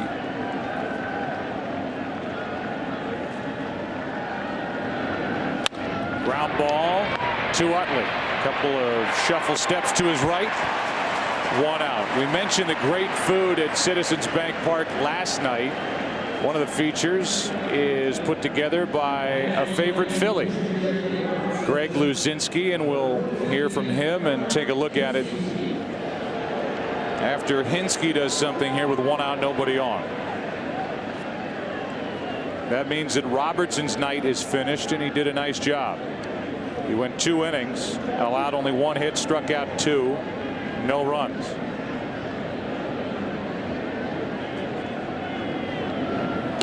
And a ball down and away to Hinsky, who's at the plate for the first time this postseason. There's Bull's Barbecue, former teammate of yours, Greg Luzinski. 1-0 pitch is chopped to the right side, foul. The Bull could hit him as far as anybody. One of the great guys in Philadelphia Phillies history. very, very popular.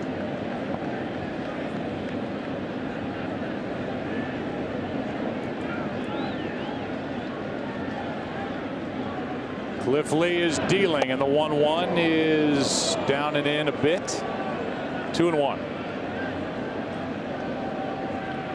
On deck is Jeter.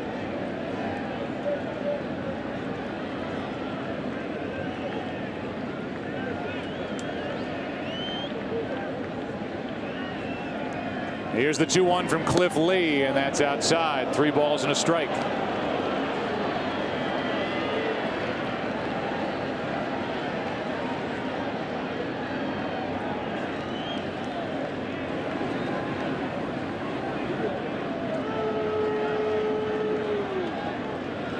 Behind on the count, Lee brings it, and it's ball 4. That is the 3rd walk of the night, handed out by Lee. Talked about Greg Luzinski and Bull's Barbecue. Let's hear from him. Well, I don't know how they do it in New York, but this is how we do it in South Philly at Bull's Barbecue. We got the ribs here, we turn them, we cook them very slow. They're pre-cooked with a rub on them. As we go down here, we got chicken we do the same thing with. We finish it off with the sauce. We got the Bulldogs here that is full length, and people seem to enjoy it all. That's great. So now standing at a barbecue pit is Greg Luzinski. 1 on, 1 out for Derek Jeter as the Yankees trying to get something going, and there's a base hit. They may have just done that. Hinske goes first to third as Jeter gets a base hit to right, his 8th hit of this World Series. A walk and a single, and Johnny Damon's coming up. You might say, well, why is Ryan Howard holding the runner on when the Phillies have a 5-run lead? There are a lot of first basemen who prefer to play in front of the runner, holding runners on, even though their team may be up 4 or 5 runs in the mid-innings. And with that, Jeter is now hit safely in 31 of 37 career World Series games. Born for the big stage. And it's first and third, 1 out for Damon, who takes a strike. Jeter is hit in all 5 World Series games this year. Hinske drew a walk. Jeter a base hit. Yankees have to hope that's the start.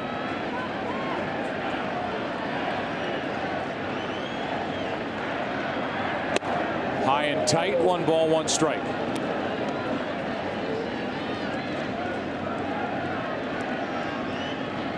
Damon has singled and scored and walked, so he's been on base twice. Came in 3 for 26 in his career against Cliff Lee.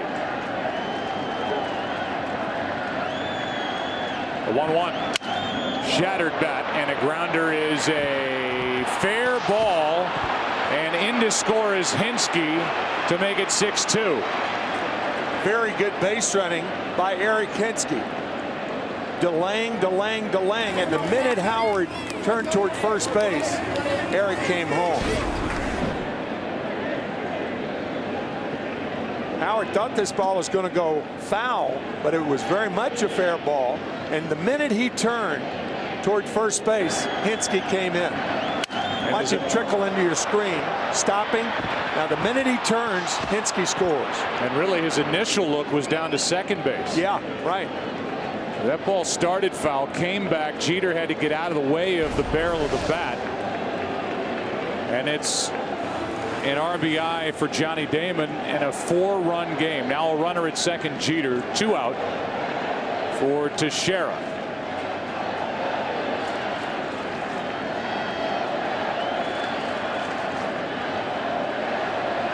And Ruiz will go out and chat with Cliff Lee. We've seen a couple balls down that first baseline in these games here in Philadelphia start foul and almost come back into fair ground, and that ball ended up right on the baseline when it was picked up by Ryan Howard. Yeah, often a team with speed, and certainly the Phillies have a team with speed. Here's a little pop-up into shallow right for Jason Worth. Those first and third base lines slant inward to keep the ball fair. 1 run in the inning on a walk and a hit for the Yankees halfway through it. 6-2 Philadelphia. The World Series on Fox is sponsored by Chevy and their award-winning cars, trucks, and crossovers.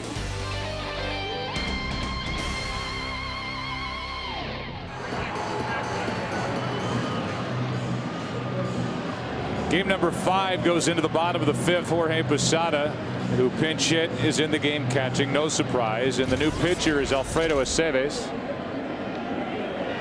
who has not been in a postseason game since Game 2 of the ALCS on October 17th. Ball down.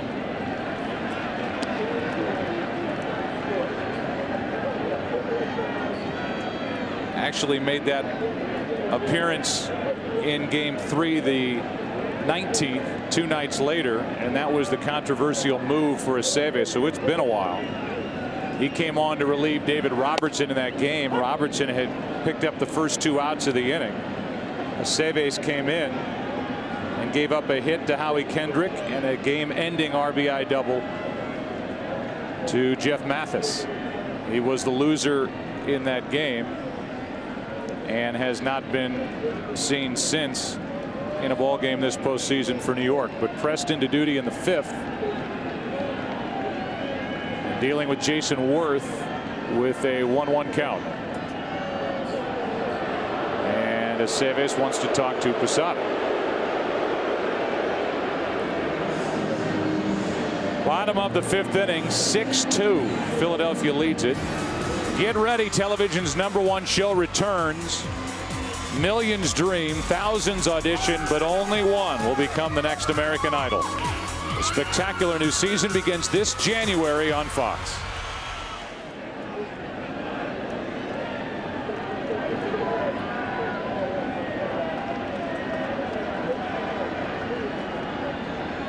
Jason Worth with an RBI single up the middle his last time up, and now puts a charge into left center field at the wall. What a catch by Gardner, who's down on all fours and can't get up. What a grab by Brett Gardner.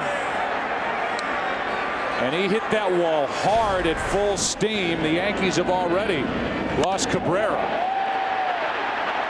Gardner's first game back. What a play.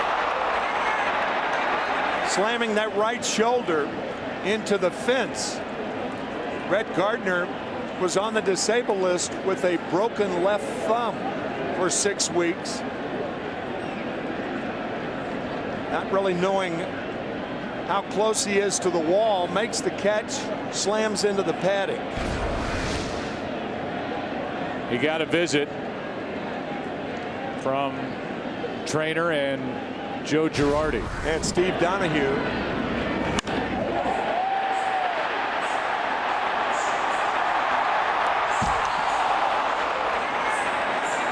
And Worth watched as A, that ball fell short of leaving the park, and B, Gardner caught it, and he and Joe Girardi almost crossed paths as Worth just kept on going. He has to get back to the dugout somehow. What a great shot. Touch them all on a fly ball. And an out, a loud out to start the bottom of the 5th as Ibanez takes a strike from Aceves. The numbers for Aceves during the regular season, as he gets Ibanez to ground to Teixeira for out number 2. Guys coming out of the bullpen that rack up 10 wins. Some guys are called a vulture in that position, coming in, pitching out of the bullpen. He was valuable and had good numbers. 84 innings pitched, 69 hits, struck out 69, walked just 16, allowed 10 home runs, and was 10-1. Aceves with 1 start, 42 appearances out of the pen during the regular season. Pitching the bottom of the 5th, here's Pedro Feliz, and a ground ball to short. Jeter takes care of Feliz. And we go into the 6th, game 5 of this World Series. Philadelphia will take the field up by 4. The World Series on Fox is sponsored by Verizon Wireless. Get baseball stats and news on your phone with the Fox Sports Ultimate app from Verizon Wireless. The best mascot in sports, in my opinion. Me too. Entertained before the top of this 6th inning with a protege.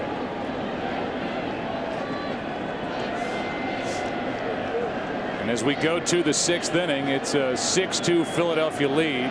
Trying to force a game 6 on Wednesday night. Alex Rodriguez first up.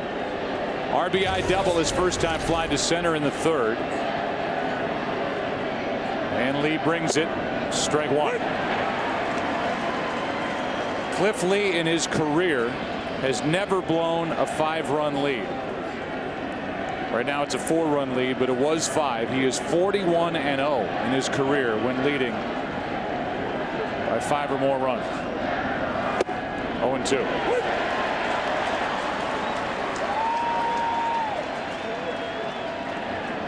Rodriguez, then Swisher, then Cano. If anybody gets on, Brett Gardner.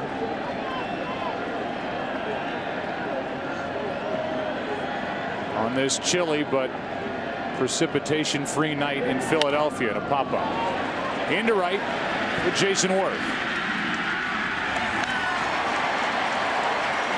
1 out in the 6th inning. Coming up on 10 o'clock in the East in tonight's Verizon game summary. Utley talked about the Phillies needing a jolt. He supplied it. Bottom of the 1st inning, a 3-run shot. 4th home run this series, made it 3-1. There's the numbers. There are the numbers for Cliff Lee. 41-0 in his career with a lead of 5 or more runs. And the 1 through 4 hitters for Philadelphia, which carried the Phillies all the way to this World Series, are getting it done tonight. Here is Nick Swisher, 0 for 1 with a walk.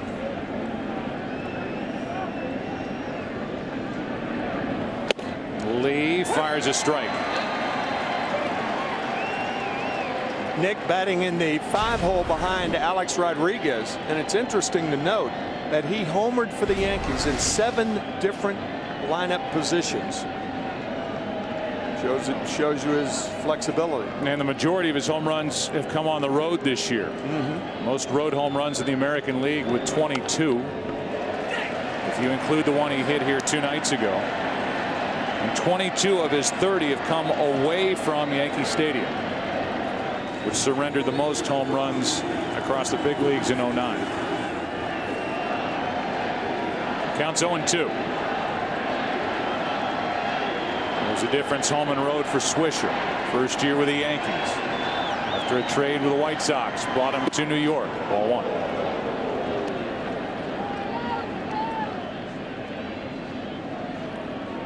Not as dominant as game 1 for Cliff Lee, but certainly effective.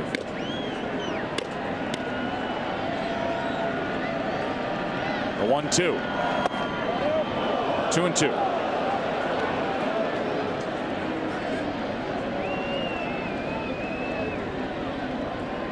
Recruited as a safety to Notre Dame by Bob Davie. Former head coach there. And a 2-2 pitch to Nick Swisher is hit foul outside 3rd. Nick's dad, a former major leaguer, Steve Swisher, who caught for the Cubs and the Cardinals. We ran into him the other night. The commander, great guy, lives in West Virginia.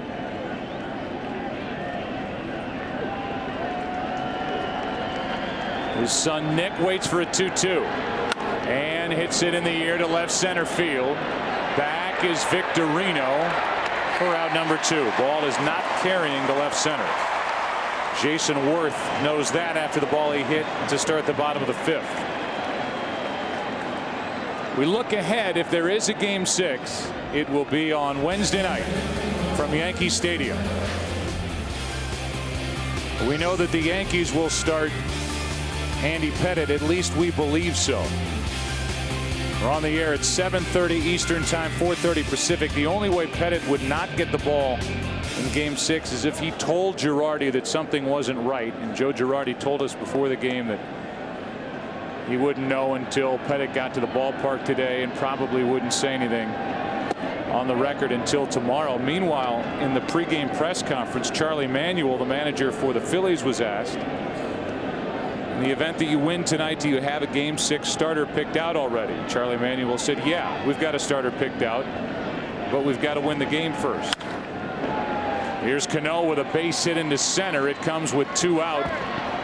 here in the 6th inning, and then the follow-up question to Manuel, before you announce it, and he said yeah. So he is keeping it quiet. I would think all signs at this point are on Pedro Martinez getting the ball for Philadelphia in Game 6, if there is one. Yeah, and there's an outside chance that Jay Happ may be the starter. Or if Pedro does start that game, perhaps Happ will start Game 7 and backed up by Lee and everybody else. A 2-out hit by Cano, who's 1 for 3 tonight, 3 out of 18 in the series, and Brett Gardner now, after losing Melky Cabrera to a pulled hamstring last night. Girardi, I'm sure, is thrilled that Gardner eventually got up after hitting the wall in left center on the ball hit by Worth last inning.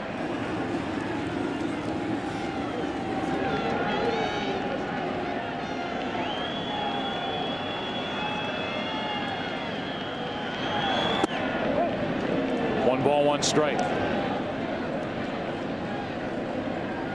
The interesting figure looking deeper into this series would have to be Cole Hamels, and how great he was last postseason for Philadelphia, and how he has not been this postseason for Philadelphia. There's a strike. Number 2 on Gardner, 1-2. Hamels made the start here on Saturday night, got into the 5th and was knocked out, and blew a 3-0 lead. Gave the Yankees 1-8-5 behind Pettit. What had to be as disconcerting to the Phillies after that start, not just the loss, but what Hamels was quoted as saying, which we'll get into at some point. The 1 on 2 out, 1-2 on Gardner. And strike 3 ends the top of the 6th. Just the 2nd strikeout for Cliff Lee, who struck out 10 in Game 1. Bottom of the 6th inning, Game 5, 6-2 Phillies. Alfredo Aceves back to the hill. It'll be Carlos Ruiz, then Cliff Lee, Jimmy Rollins for Philadelphia. Up 6-2. And a good breaking ball from Aceves. He's brought good stuff with him to the mound from the bullpen. At a perfect 5th. Strike 1 to Ruiz, who has an RBI on a force out. He hit into back in the 3rd. That misses. A ball and a strike.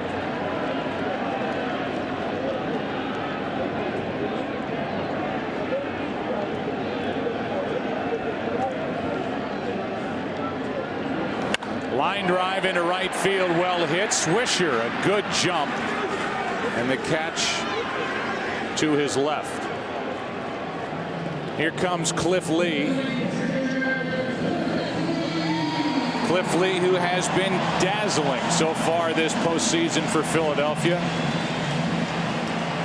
The biggest pitching reason why the Phillies are here and playing in Game 5 of this World Series digs in. He's 1 for 2. Kind of teased you and led you into what Cole Hamels said after that loss here in Game 3. We'll bring in Ken Rosenthal here in the bottom of the 6th as Lee fouls away strike 1. The quote, I think, caught Charlie Manuel by surprise when he basically said, and I'm paraphrasing, I can't wait for it to be over. Right, Ken? Yes, that is exactly what he said, Joe. Cole Hamels said, I can't wait for the season to end. It's been mentally draining. So that raises the question, how mentally prepared would he be to pitch a Game 7 when he's thinking along those lines? Now, maybe he was speaking out of frustration, but they're going to have to check in with him, obviously, if they get to that point.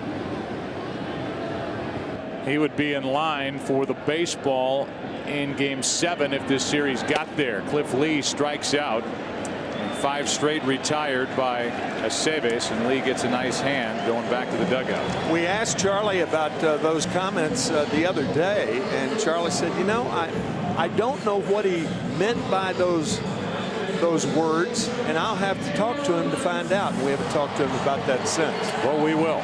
But we will.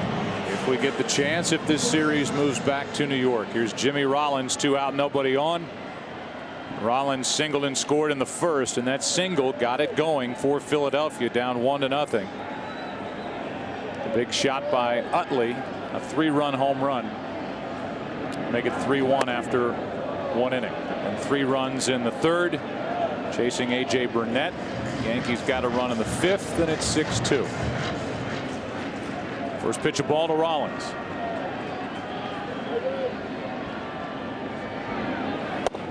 Good pitch from Aceves. Strike 1.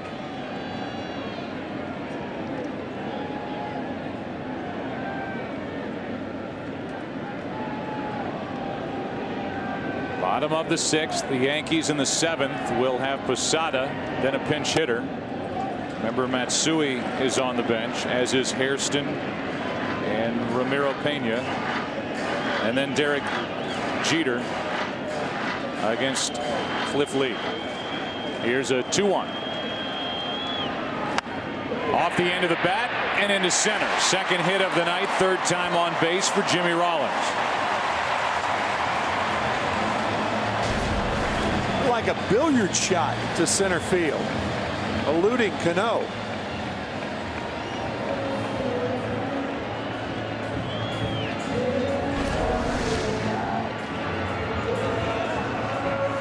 So this is a spot where Jimmy Rollins will try and run if he gets a jump and test Jorge Posada,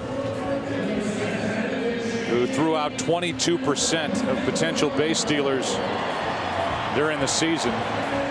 Rollins stole 31 and is 2 for 2 this World Series. Here comes Dave Island to talk to Aceves. Phil Koch gets loose. So the visit and the lefty getting loose with Chase Utley on deck. In case this inning gets past Victorino and Utley steps in. These have always been odd visits because the pitcher on the mound knows that the pitching coach is talking to him to give the guy in the bullpen time to warm up to come in and relieve you. You talk about a diplomatic approach that catchers and pitching coaches have to take when the manager sends them out to talk to a pitcher buying time. You look at the bullpen this postseason entering tonight. Mariano Rivera has allowed that 1 earned run, 14 1/3 innings this postseason. The rest of that pen, an ERA of 4.76. Good work tonight by Robertson. Aceves trying to match him. Rollins starts and stops, and Victorino fouls it back.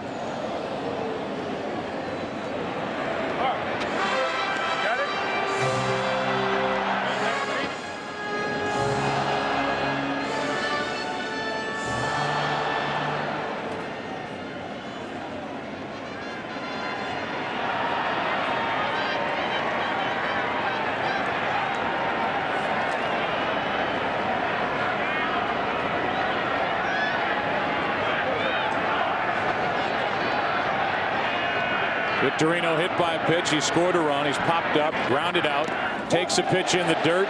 Down to second goes Jimmy Rollins. Again, Rollins had made a break and then stopped. And he's down to second on what will be called a wild pitch.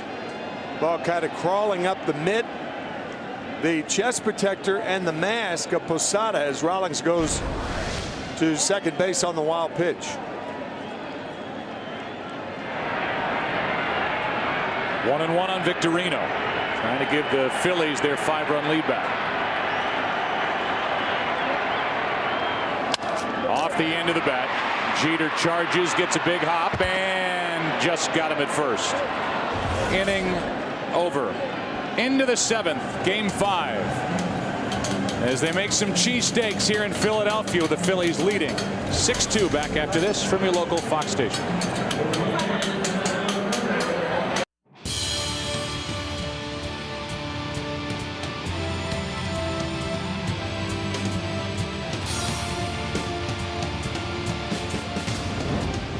Cliff Lee, the winner in game 1, trying to win game 5. Heck, he even has a hit tonight. 6-2.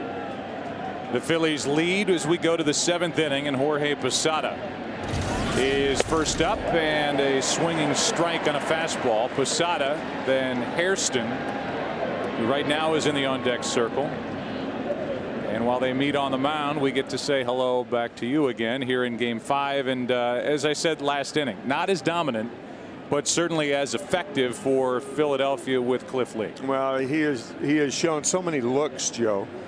Changing speeds, spike, curveball, fastballs in, fastballs away. There's not much left in a repertoire. No, that's it. If you're a pitcher. If you're a pitcher. 0-1 is the count. And Jorge Posada, who grounded out in his only at bat, took over for Molina in the 5th. Takes a strike. I wonder if Posada was talking about him pitching before he was ready. He called timeout. Lee continued the pitch, and the pitch was a strike. And the crowd loved it. I think Jorge put that right hand up too late. It's not automatic. Time has to be granted, in this case by DeMuth, and he didn't, and now he rings him up. Strikeout number 3 for Cliff Lee. 2 pitches ago. Calling timeout, timeout. Home plate umpire Dana DeMuth said, nope, that's a strike. Posada argued, and then the next pitch was a strike on the inside corner.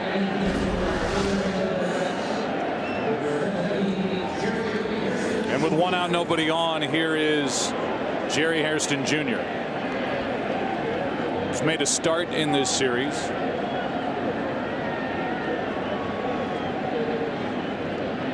So far 1 for 5 this postseason. That one was a big hit, though. Came in his first postseason at bat. Hairston almost hopped out of there and tried to call timeout, and now he says something to the home plate umpire. He stayed in. He was watching from the on-deck circle, took a ball. Well, our first point of the scouting report is about how Cliff Lee works lightning fast. And Posada and Hairston have seen that here in the 7th. That's high ball 2-2-0. The hit for Hairston came in the 13th inning of Game 2 of the ALCS against the Angels, and he scored the winning run.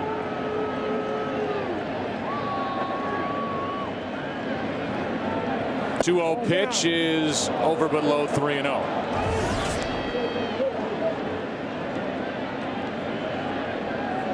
Jeter will follow.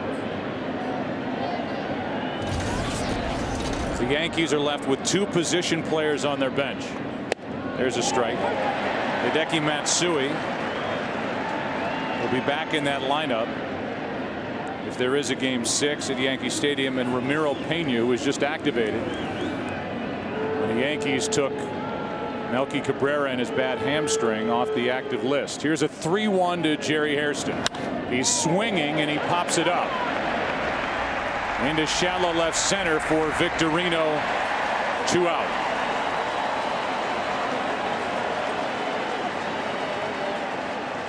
And that'll bring in Derek Jeter. I could tell by the inflection of your voice that you were surprised that he was swinging. I was too. You know, 30 years ago, 25 years ago, guys, a team trailing by 4 or 5 runs in the middle innings, you take a 2-0 pitch, you take a 3-1 pitch. But that is not the case anymore. The game has changed, and that's not the only change in the game. So 2 out, nobody on, and Jeter, who's 1 for 3, steps in.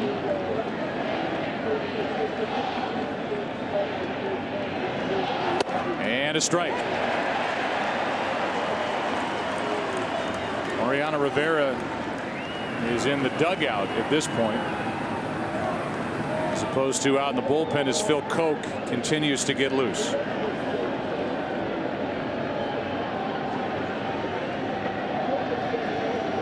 Pitch number 101 on the night. And it's inside, a ball and a strike. Cliff Lee in that Game 1 start. 9 innings, 1 run, was unearned, 6 hits, 10 strikeouts, no walks through 122 pitches. Here's number 102 tonight. Strike 2. That Game 1 performance, Lee became the first pitcher in World Series history in one game to strike out 10 or more, allow no earned runs and no walks. That's how dominant he was against the Yankees.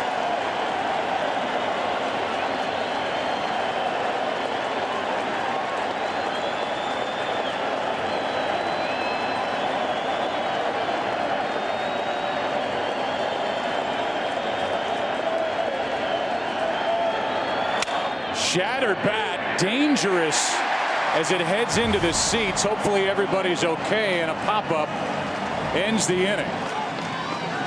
And that's all that Jeter was left with.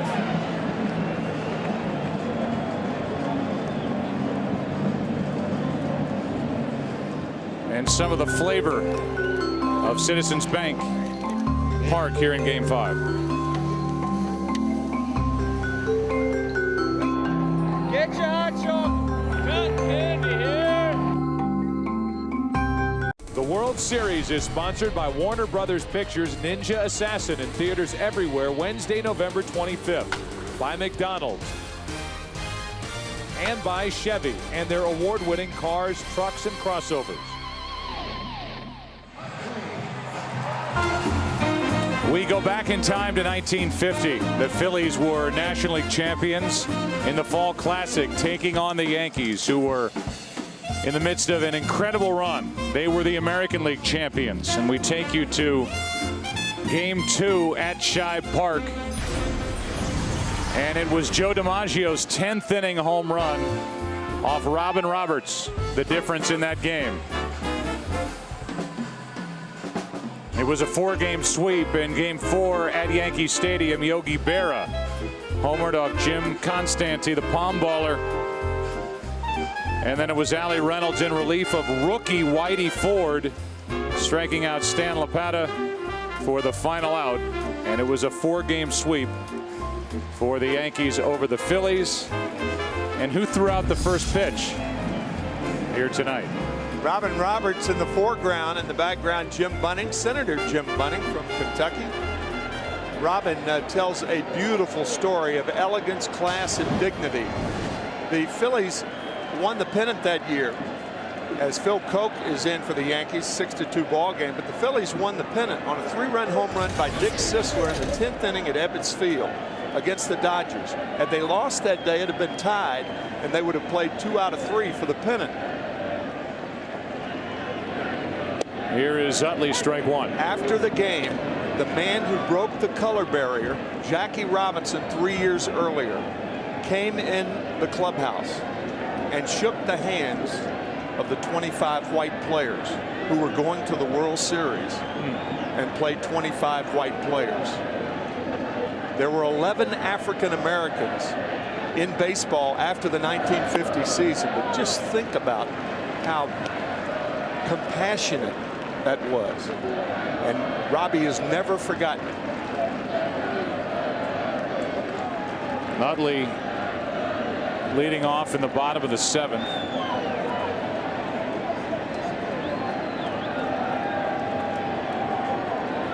Howard will follow, and then Jason Worth against Phil Koch. Ball 2. Talked about that run for the Yankees. That was World Championship number 2 of 5 straight between 1949 and 1953. The Phillies, who were swept in that series, would not get to the World Series again until 1980, when they won their first World Championship over Kansas City. They won it last year, trying to repeat here in 2009. Here's a 2-1 to Utley. 2-2.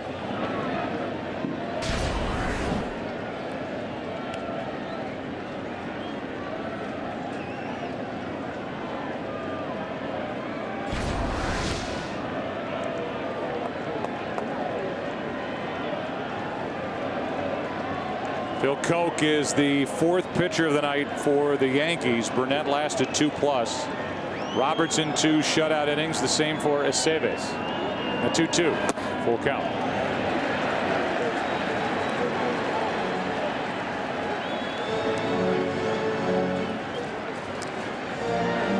I don't think it's arguable that Rich Ashburn, the most popular sports figure in this city's history, part of that Whiz Kids team, and then the beloved, one of the beloved voices covering this Phillies organization. From 1963 to 1997. 3-2 is hammered foul.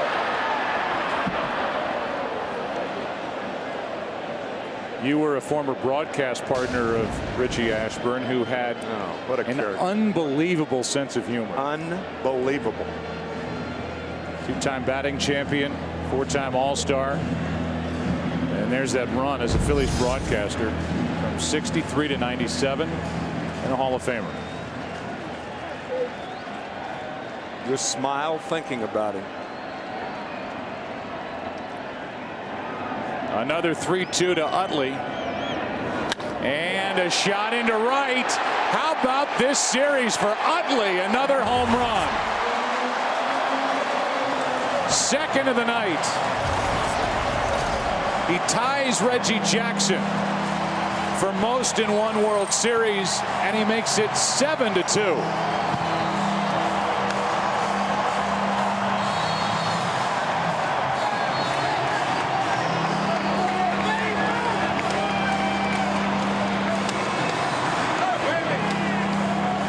When you stand on top of the plate, you like the ball inside because you have to have quick enough hands to like it inside. Another home run for Utley. Crowd wants a curtain call. I don't blame him. Foul ball by Ryan Howard as Utley stays in the dugout. Middle of the plate, not for long. About to turn 31 in December, and he's definitely in the conversation, Tim. Chase Utley, with that age-old question, if you were going to start a franchise, who would you start it with? He's got to be in that conversation. Absolutely. No question.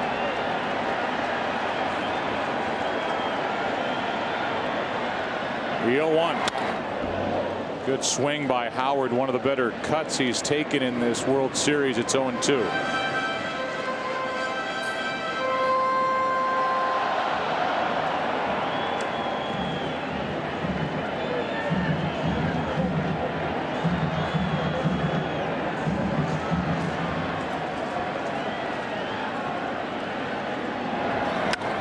And off balance with that swing.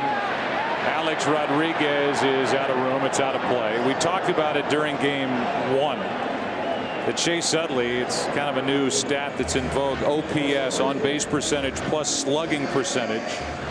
As far as a second baseman, the defensive position at the plate, he's number 2 all time in that OPS to Rogers Hornsby.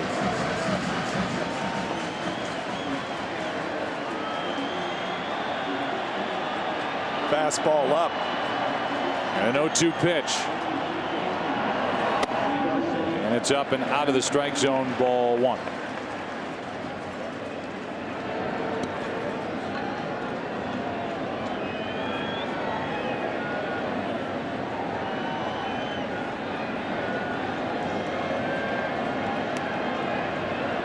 Cope gives up a home run to the lefty Utley. And Howard goes around for his record-tying 12th strikeout in this World Series. A breaking ball to Ryan Howard. We've said that a lot because that's what the Yankees have done. They've thrown him a lot of breaking balls. Looked like he went too far. And he ties Willie Wilson for most strikeouts in a World Series. A record Willie wants no part of, and now he has company with Ryan Howard set back in 1980. Phil Hughes getting ready. So the Yankees try and get him figured out. A big part of the bullpen that has certainly struggled this postseason.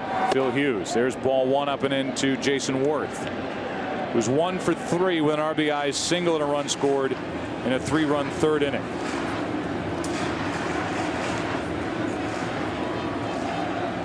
So back-to-back batters. One guy ties Reggie Jackson, Mr. October, for most home runs in a World Series. The guy behind him, Ryan Howard, ties Willie Wilson for most strikeouts in a World Series. Utley's doing his part to make sure that game to play. It's kind of the story of 2 swings. Utley's, then Howard's. 2-0 the count on Jason Worth. who's popped 7 home runs this postseason, and he flies one into center for Gardner. 2 out.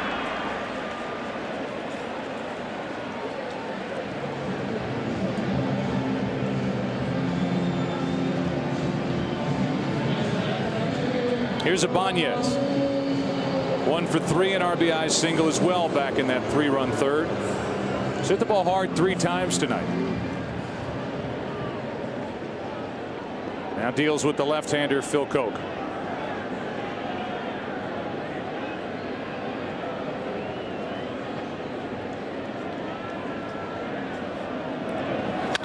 There's another good swing, but a foul back.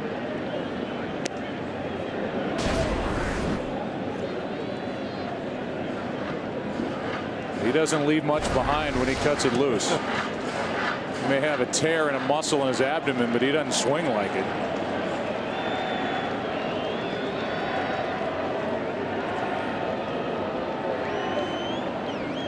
Here's the 0-1 pitch. 1 ball, 1 strike. The Yankees will have their big bats in the 8th inning. Damon, Teixeira, and Rodriguez. Bullpen is quiet for Philadelphia. Lee is over 100 pitches on the night. Up to 103.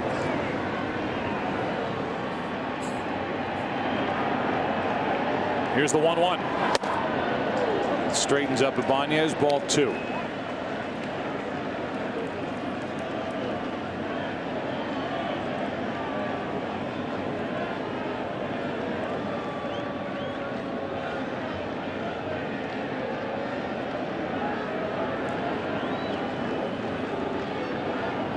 On 2-1. Ibanez launches one to right.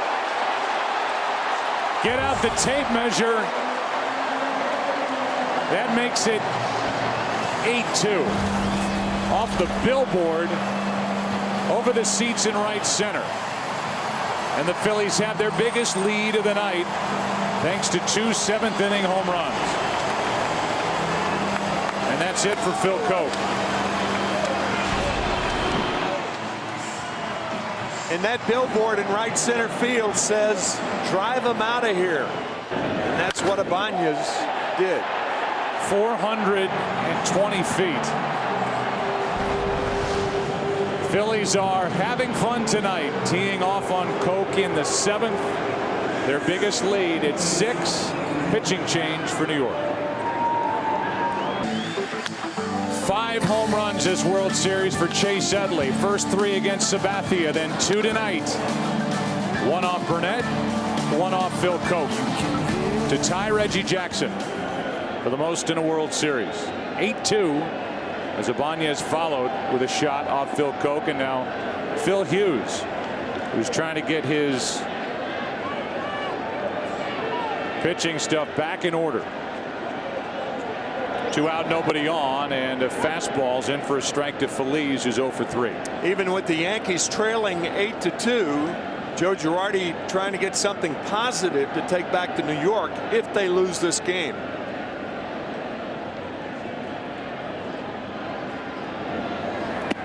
Breaking ball fools Feliz in the count 0-2. The pitcher spot has been cleared, so Girardi can let Hughes go a little while. The Yankees will have the 2, 3, and 4 hitters in their half of the 8th. And a breaking ball gets Feliz looking. So there's a positive for Phil Hughes. 2 homers in the inning and a 6-run Philadelphia lead after 7. Ben Francisco takes over in center field, and nobody was more surprised about that than Shane Victorino, who went out and started to take his position, then looked out and somebody else was standing in it. Ben Francisco, and then Shane Victorino came back and said, "What's the deal?" I think Shane was talking when he pointed twice like that. He was saying, do I go back out there and Ben go to left and Ibanez come out of the game? And Charlie Manuel said, nope. I think they're giving him a rest because of his hand. It's a 6-run ball game. and not a bad idea. So Victorino replaced by Ben Francisco, and we're in the top of the 8th inning. 8-2 Philadelphia. Johnny Damon first up, and a fly ball down the left field line, slicing foul. Strike 2 from Cliff Lee. There is action now for the Phillies in their pen with Chan-Ho Park and Scott Air.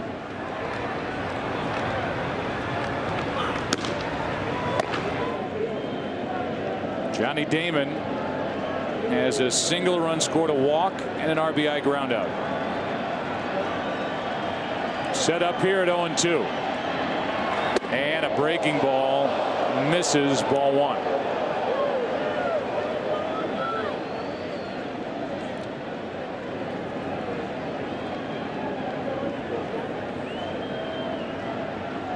Teixeira next, top of the 8th. 1-2 pitch. Reaching for it, checks on Rollins, and he can't get a grip on the ball. So from a near strikeout on that breaking ball, called ball 1, to that grounder to short, and Jimmy Rollins couldn't field it cleanly. You could see that ball hung up in the heel of the glove. Rollins with only 6 errors on the year. I think it's going to be a base hit, and it is. Should have been. Brings in Teixeira. Weekdays make lunchtime your new primetime as FoxSports.com brings you lunch with benefits. Log on to check out new episodes of original sports shows delivered to your desktop every Monday through Friday at 1 Eastern. Tomorrow, don't miss Coach Speak with Brian Billick as the Super Bowl winning head coach talks strategy with current NFL coaches only at FoxSports.com on MSN. 1 on, nobody out for Teixeira. And a strike from Cliff Lee. That's as good as his velocity's been all night, 91 miles per hour from the left-hander. Lee's 0 for 3 and now 1 for 17 in this World Series.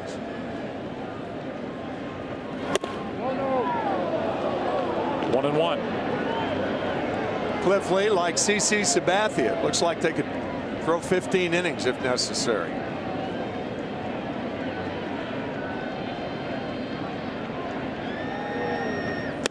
Pitch number 110 is swung on and missed by Teixeira, strike 2.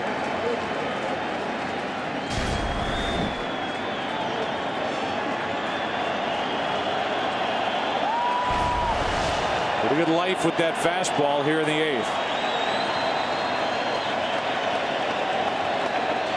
And that ball is hammered into left field. It will get past Ibanez to the wall. Teixeira digs for second, has a double, and at second and third, nobody out. With Alex Rodriguez coming up, and one swing of the bat could make this a 3-run game. That was a changeup from Lee, but he got it up, and so did Teixeira.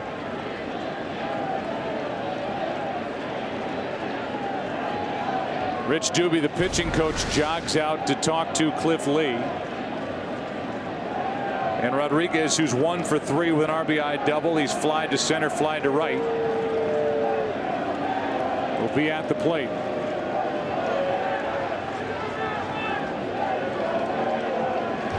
Of all the baseball questions that have to be answered, how do you feel may be the most prevalent. Have to get our guys at Stats Inc. to look that up. How many times that question has been asked? And how often is the answer, I'm fine. I'm fine. Damon with an infield hit. A double by Teixeira. Here's Rodriguez, who could tighten this one with one swing. 6 home runs this postseason for Rodriguez, and he shoots one in the air to left, into the alley and off the glove of Ibanez. 1 run scores Damon. Here comes Teixeira, and it's a 2-run double for Alex Rodriguez, and just like that, it's 8-4 here in the 8th. And Joe, that's what Shane Victorino was talking about when he pointed, do you want Francisco in left field, because both are better outfielders than Raul Ibanez. Ibanez going to his left, the ball right off the webbing. Actually, off the thumb of the glove, that ball could have been caught. But that was Victorino's point. You want me in center and Francisco in left because we're better fly chasers, and that's a fact.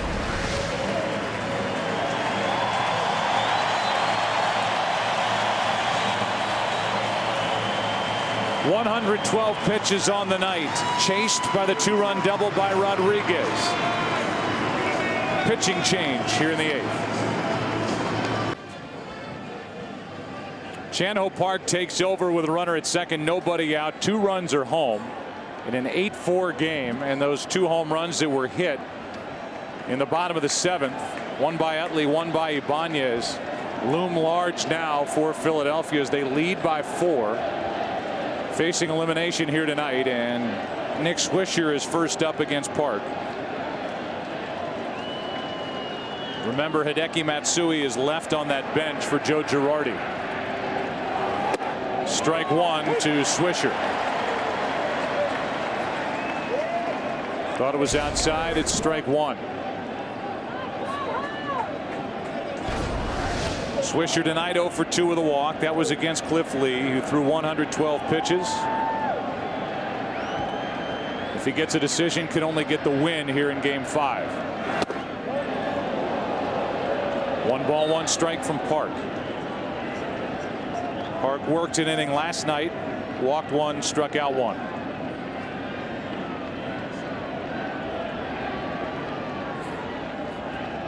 Did not face the batters last night.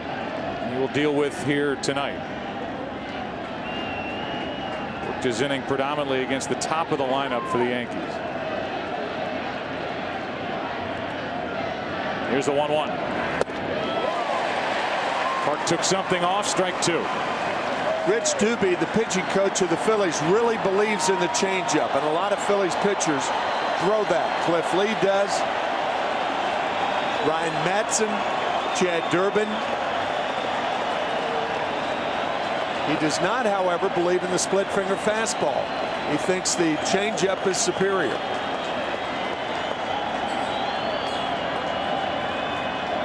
Swisher checks his swing. It's 2-2.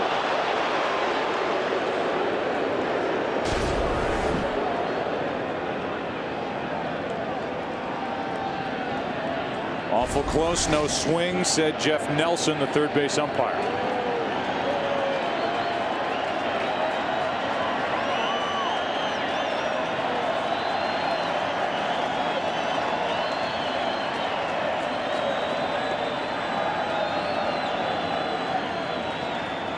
The 2-2 to the right side. Utley makes the play. Over to third goes Rodriguez, 1 out in the inning. We showed you some of the tape. Here's the rest of it before the start of this 8th inning when the Phillies made the change. Charlie Manuel taking Shane Victorino out of the lineup, out of the outfield, inserting Ben Francisco, and let's take a look and listen.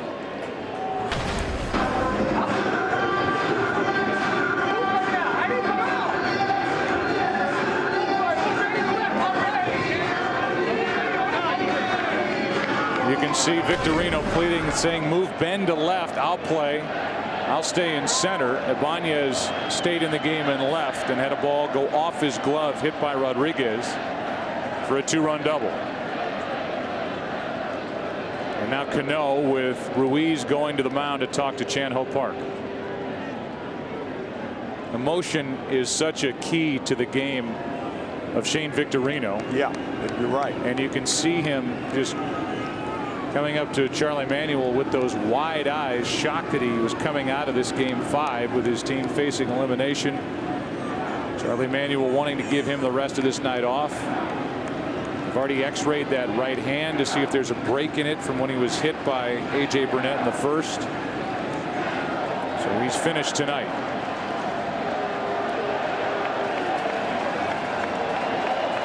Cano, a base hit his last time up. First pitch. Good pitch, down and in, strike 1.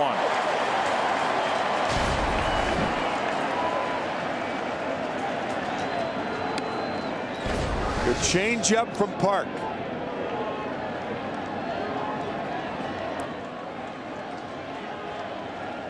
Cano hit 25 home runs during the regular season, has not gone deep this postseason. That inviting right field here at Citizens Bank Park. Like there's one in his home park in the Bronx. He pops it up. Shallow center for Francisco. Rodriguez will tag and come to the plate and score. Rodriguez watching it the entire way, and the throw by Ben Francisco was late, and it's an 8-5 game. It is interesting to notice the third baseman, when anybody is tagging up at third base, what they try to do is line themselves up between the guy tagging and the center fielder, so they can't really see it. You can see Phillies standing next to Rodriguez in line with the center fielder and trying to block his view and upset his timing unsuccessfully. And Rodriguez, Tim, really came down the line and was judging how good that throw was to see if he carried on to the plate. Very smart base running by A-Rod. And not a very good throw by Francisco. And it's a 3-run game here in the top of the 8th. 2 out, nobody on. So, you know, in World Series history for the Yankees, largest deficit overcome to win a game, 6 runs. 96 World Series Game 4. This was a 6-run lead. Now it's a 3-run lead. At top of the 6th inning, Derek Jeter led off that inning, and the Yankees scored 3 runs because Joe Torre said, let's cut it in half, and that's what the Yankees did. The rest of this game is not without drama in what's a 3-run game right now. Gardner's up. Gardner makes an out. You're looking at a 9th inning with Posada, a hitter like Matsui who could come off the bench, and Jeter. And if anybody gets on, Damon. Then Teixeira, the big bats factor in with some sort of a rally for New York as we play here now in the 8th. And if the Phillies don't score in the bottom of the 8th, do you look for Brad Lidge again?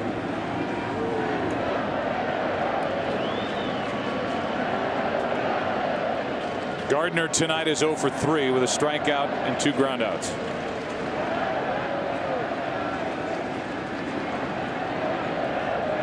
Yankees score 5 runs off Cliff Lee in 7+ innings on 7 hits. Just joining us, Utley with 2 home runs, 5 in this series, ties a record held by Reggie Jackson. Alex Rodriguez has 18 RBIs this postseason. 3 tonight. That's a Yankees single postseason record with these extra tiers of playoffs. And then the numbers for Cliff Lee, who can only be the winner tonight, as Chad Godin, the right-hander, and Brian Bruni, the right-hander, get loose. Here's a pop-up.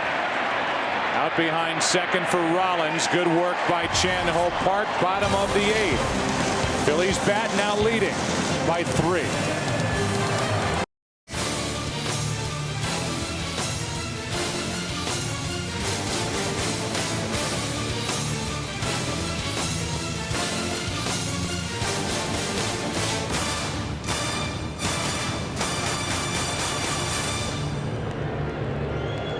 That video brought to you by Warner Brothers Pictures' Sherlock Holmes, starring Robert Downey Jr. in theaters Christmas Day.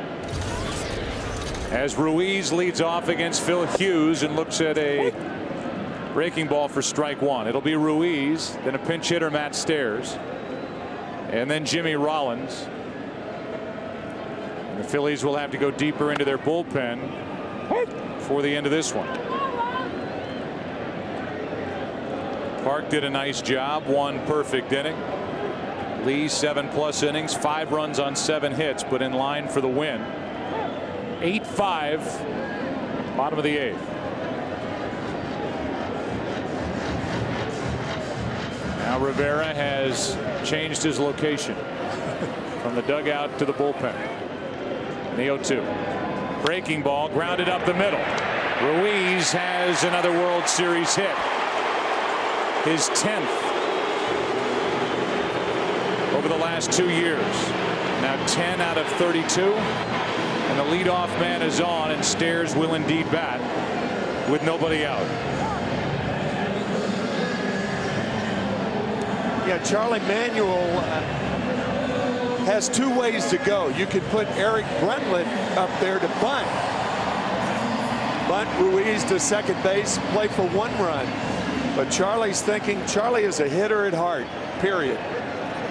He wants to see Matt Stairs do what Matt Stairs tries to do every pitch, hit it off the end of the world. So far, Stairs is 1 for 6 in this World Series. Got to start as a DH in game 2. Had a base hit for an RBI. His only base hit this postseason.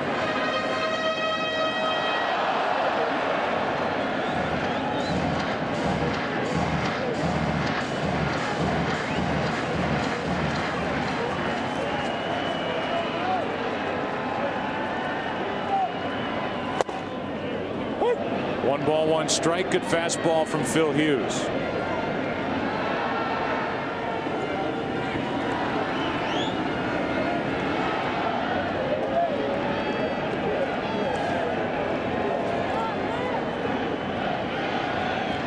Check on the runner at first, Ruiz.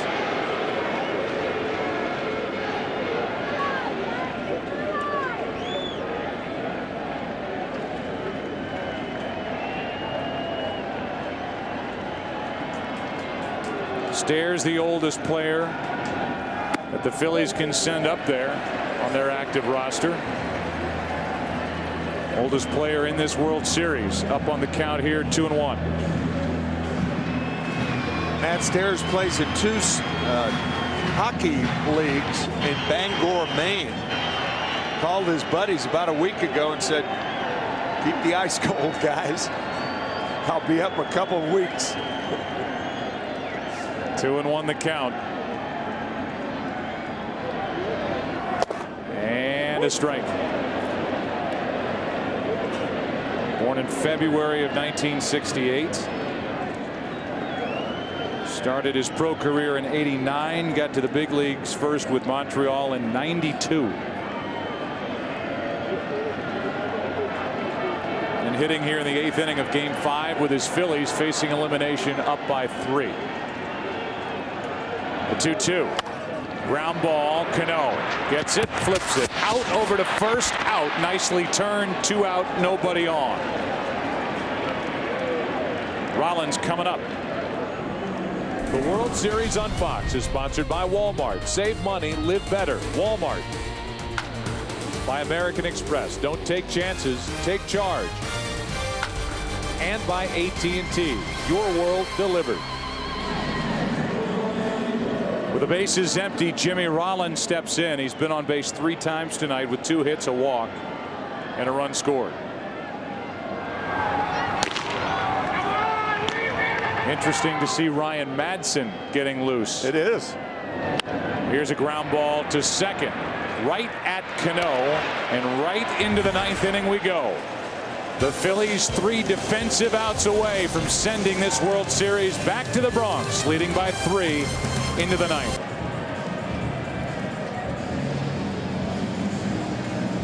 Game number 5 goes into the 9th inning, and it's an 8-5 Philadelphia lead. Aerial coverage brought to you by DirecTV. To get the most channels in HD, call 1-800-DirecTV. Ryan Madson takes over.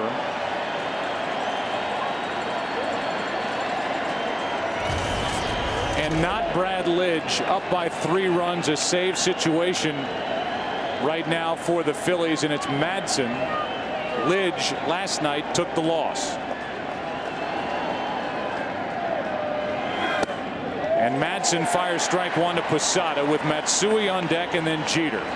My opinion on this, I don't know whether this is true or not, but I think Ryan Madson is less inclined to walk himself into trouble than Lidge is. And that's why he's in the game and not Brad.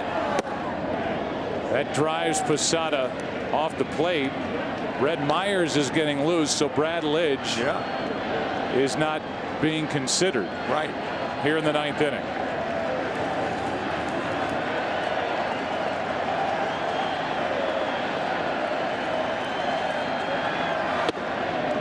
That's ball 2, 2-1. World Series fact that no team has ever come back to win after trailing by 3 or more runs in the 9th inning. The history of the World Series. 2-1 pitch is inside. 3-1.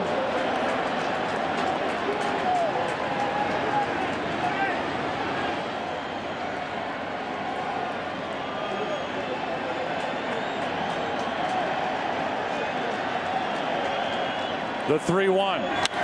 Hit in the air to right. Back is Worth. This ball is off the top of the wall. Good start to this 9th inning for the Yankees. It's a double for Posada.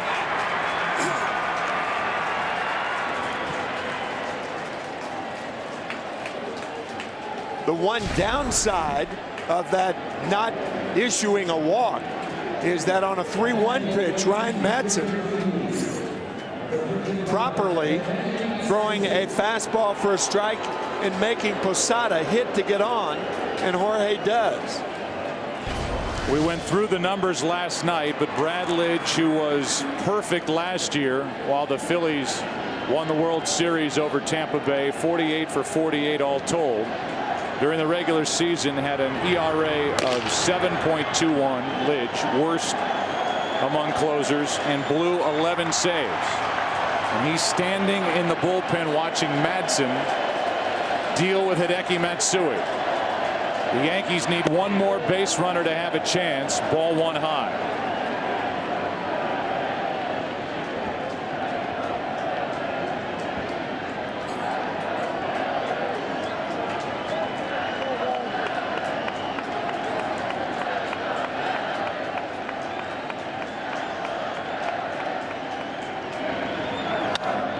Good rip by Matsui. Good fastball from Madsen. 93 miles per hour. It's a 1-1 count.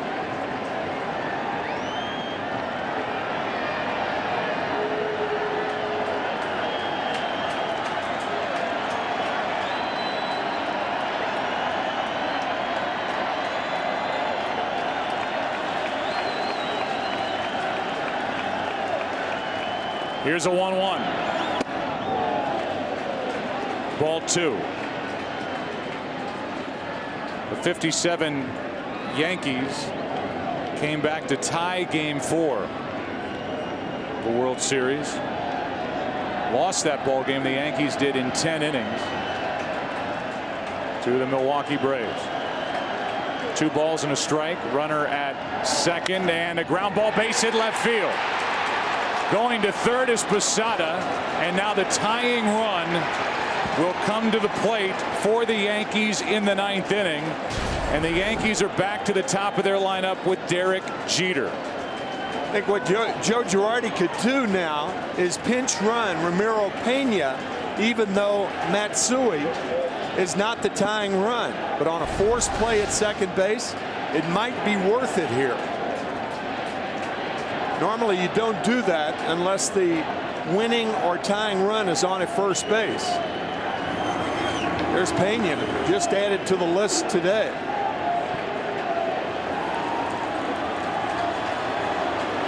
And here comes Rich Doobie to talk about it.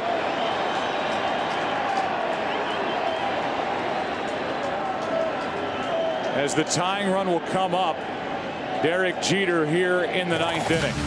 Tonight's saving moment of the game to this point brought to you by Walmart.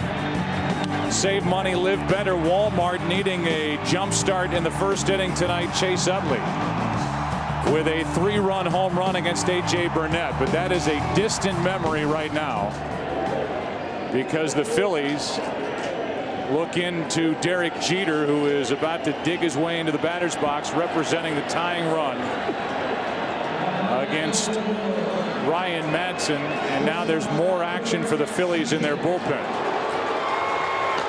as Lidge does get up with the lefty Scott Air. It's Jeter now. It's Damon on deck and Teixeira looming.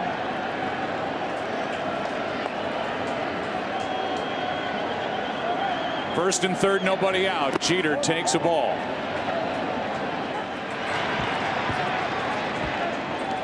I am surprised that Ryan Howard is holding Matsui on. I think if you play back in the position, give yourself a better chance to field the ball by Derek Jeter. The odds are a lot better, and I don't think Matsui's going anywhere. Jeter hits a lot of balls to right field. In fact, he's done that tonight in the 5th inning. Single to right past the outstretched glove of Howard. That's wide. It's 2-0. This Philadelphia team led by 6, 8-2. Got 3 runs home in the 8th, and at first and third, nobody out here in the 9th. Here's a 2-0. 2-1 on a 92-mile-an-hour fastball from Madsen.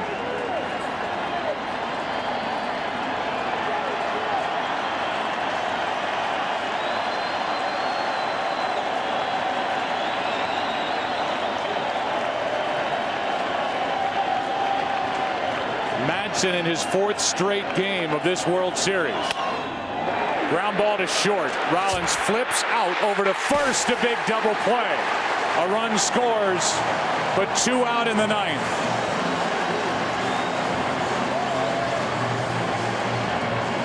No RBI for Jeter, who bounces into a 6-4-3 double play.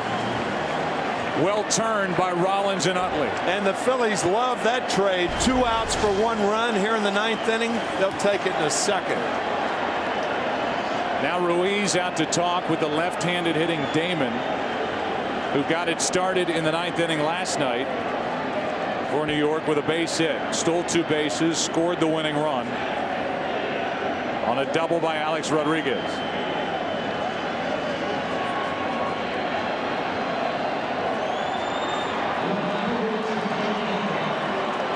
So Jeter does not come through in the 9th inning. Posada, who led off with a double, scored. Bases are clear, 2 out. And now the Phillies are 1 out away from sending this to Game 6 on Wednesday night. Strike 1.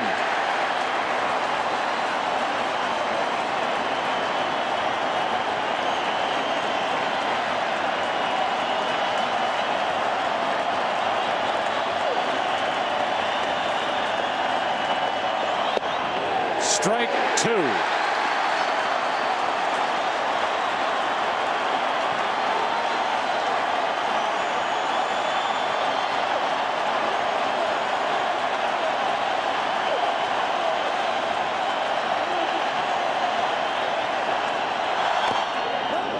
And a check swing foul. The Phillies trying to avoid a sweep here at home. Came into Game 3 having won 11 of 12 here in their home park over the last 2 postseasons.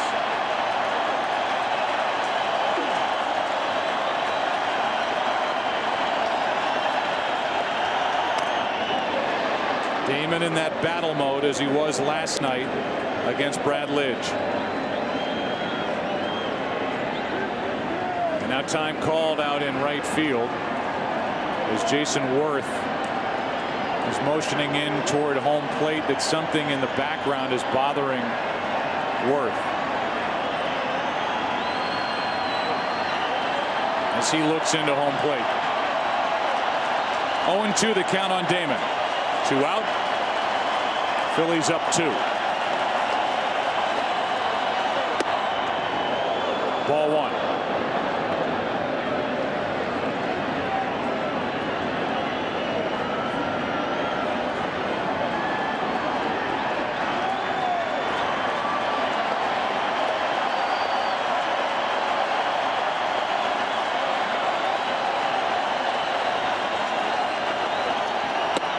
Ball 2. Damon proving once again that it's a lot easier to get 2 strikes than the 3rd strike. And trying to get on for Teixeira, who led the American League in home runs during the regular season with 39.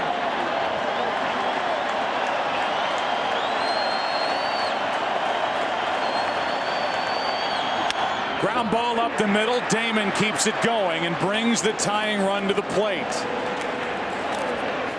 On base for the 4th time tonight, 3 hits and a walk, and a smile on Johnny's face here in the 9th inning. The pesky Damon.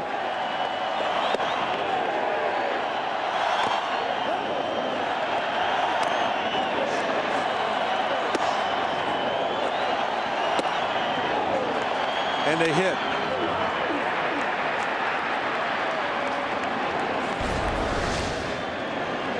Now Teixeira, who has 2 postseason home runs with the Yankees. One right-handed, one left-handed.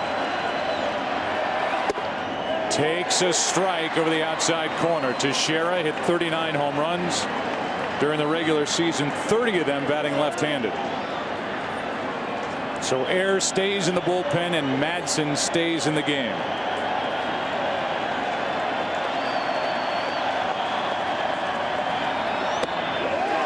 The changeup for strike 2 as Damon takes second.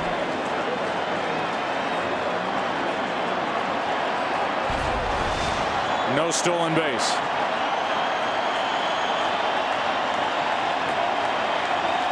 Again, the Phillies 1 strike away.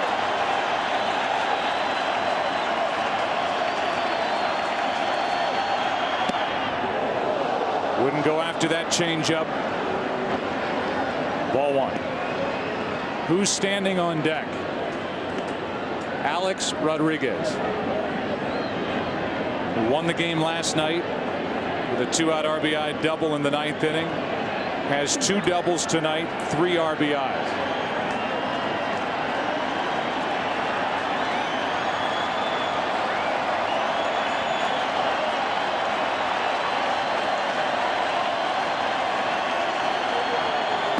Back to the Bronx.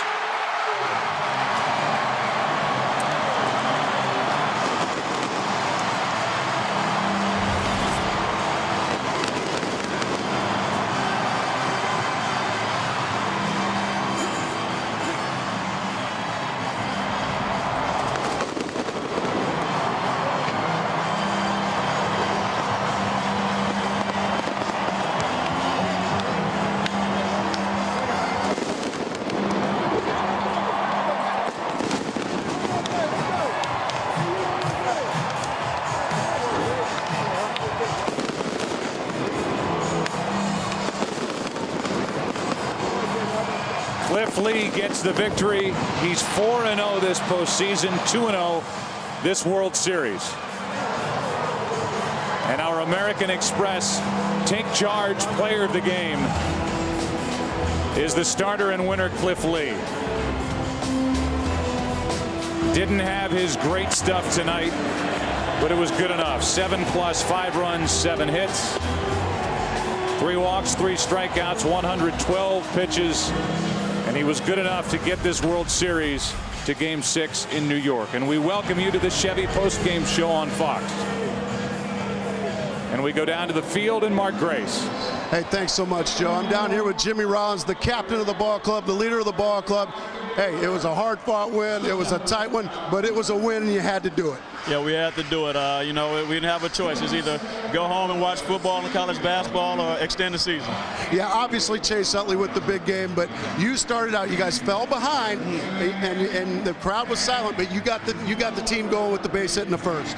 Yeah, you know, I just wanted to come out and make sure I was aggressive. You know, they had a 1-0 lead, but I wanted to send a message to our team, you know, that we're going out swinging. You know, we got to bring the game to them, much like we did in Game 1. So, you know, I got a first pitch fastball. It was up, you know, and AJ had 94 up. It's tough to catch, but, you know, it was just a message I was sending. Attaboy. And also, what makes you think you can win this thing? We have no choice. Like I said, it's either go home and I'll watch basketball or, you know, take a trip down Broad Street. We're not ready for that, folks. Attaboy. Hey, nice going. Let's send it back up to Joe. All right, Mark, thank you. And we go back down to the field. And Ken Rosenthal. Thanks, Joe. Chase, 2 home runs tonight, 5 in the World Series. You've tied Reggie Jackson's record for most home runs in a World Series. Now, I know you don't like to get excited about too much, but come on. How cool is that? It's pretty cool. It's pretty surreal. but I'm glad we got the win tonight. We're going back to Yankee Stadium. Cliff Lee pitched outstanding once again. We were able to shut him down a little bit. They scored some late runs, but we were able to hold on. Jimmy Rollins predicted that the Phillies would win the series in 5 games. Can you win it in 7? That's the goal. We have a lot of heart on this team, and we come out every day and we prepare to win. Obviously, the Yankees are a good team. We have our work cut out for us, so we'll see what happens. Chase, thank you. Joe, back to you. All right, Ken, thank you. And just like it was in game number 1, it was Cliff Lee, it was Chase Utley. Tonight in game 5, not too much different. Cliff Lee, Chase Utley. And we go back to the Bronx for game 6 on Wednesday night. We'll continue after this from Philadelphia. And we welcome you back to the Chevy postgame show on Fox on the heels of this 8-6 win by Philadelphia. 4-run scoring total between the 8th and 9th for New York. They fell 2 runs short. So back to New York we go, and down to the field we go with Chris, Eric, and Ozzie. All right, Joe, thank you very much. Obviously, the Phillies did a lot right in order to win this game, but I got to ask my manager over here about not using Brad Lidge. We talked about it in the Chevy pregame show. He said if you're in a safe situation, you got to use your guy. Were you surprised? Oh, I think they went with the gut feeling. I think that's the way it is. When you down there, you go with the best guys, and you got to go by your guts. I think he rolled the dice. He rolled the dice, and then come up pretty good. But that's the easy way to get being second guess. To me, I was go with Lidge, but this kid did a tremendous job today. I know how much you managers like being second guessed, by the way. We're really good at that. I love that. I love when people second guess me. All right, EK, in the pregame, you told us that the Yankees would regret starting A.J. Burnett here in Game 5, and obviously that has come true to some degree, has it not? Well, it really has. I think it's put them in a bind right now because now you've got to go Andy Pettitte on 3 days rest. Like I said earlier, on September 5th, ever since then, it's a minimum of 5 days rest. He's older. There's no question the heart's going to be there, but will the physicality be there? And then you've got CC Sabathia on 3 days rest. Yankees have put themselves in a bind right now. They've got faced Pedro, who threw extremely well. You go to a Game 7, you talk about pressure. Wow. So you're still picking the Phillies, right? I mean, we've got your little hanky if you want to wait. No, wait a minute. I picked the Phillies, but I'm not a Philly fan. I'm not a Philly fan. No, I'm not a Philly fan. All right, I just want to let you know the White Sox aren't in it, so you can root for the Phillies if you want. No, I root for baseball. I think this series has been great. There you go. Come back with Pedro back to New York. It's going to be awesome. I think New York is going to be rocking and looking for that series. Pretty nice. That's why we hire you, for political correctness, pal. All right, let's head back upstairs to Joe Buck. Joe. All right, guys, thank you very much. And a bit of a white knuckle save in the 9th inning for Ryan Madson. And I guess we are proven again that the New York Yankees don't quit. They came after the Phillies and almost got over the top. Yep. And as the guys were talking about, what about Pedro Martinez in Game 6 in 2 nights? Probably Andy Pettitte for the Yankees, but one way or the other, it's going to be a terrific ball game. So this series moves on back to the Bronx, and we tell you that your late local news is next. We'll catch our breath. We'll have a travel day tomorrow, and then we will see you on Wednesday night. That late local news is coming your way except on the West Coast. And then on Wednesday night from Yankee Stadium in the Bronx, it's Game 6 of this 2009 World Series. Our coverage begins at 7:30 Eastern, 4:30 Pacific. Promotional consideration paid for by the following.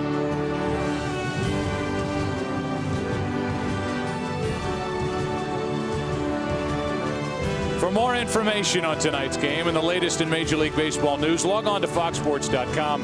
Powered by MSN, the world's favorite sports site. For Tim McCarver and all of us at Fox Sports, Joe Buck, so long. This postseason's been too good to go home now. And everybody in Philly is happy tonight.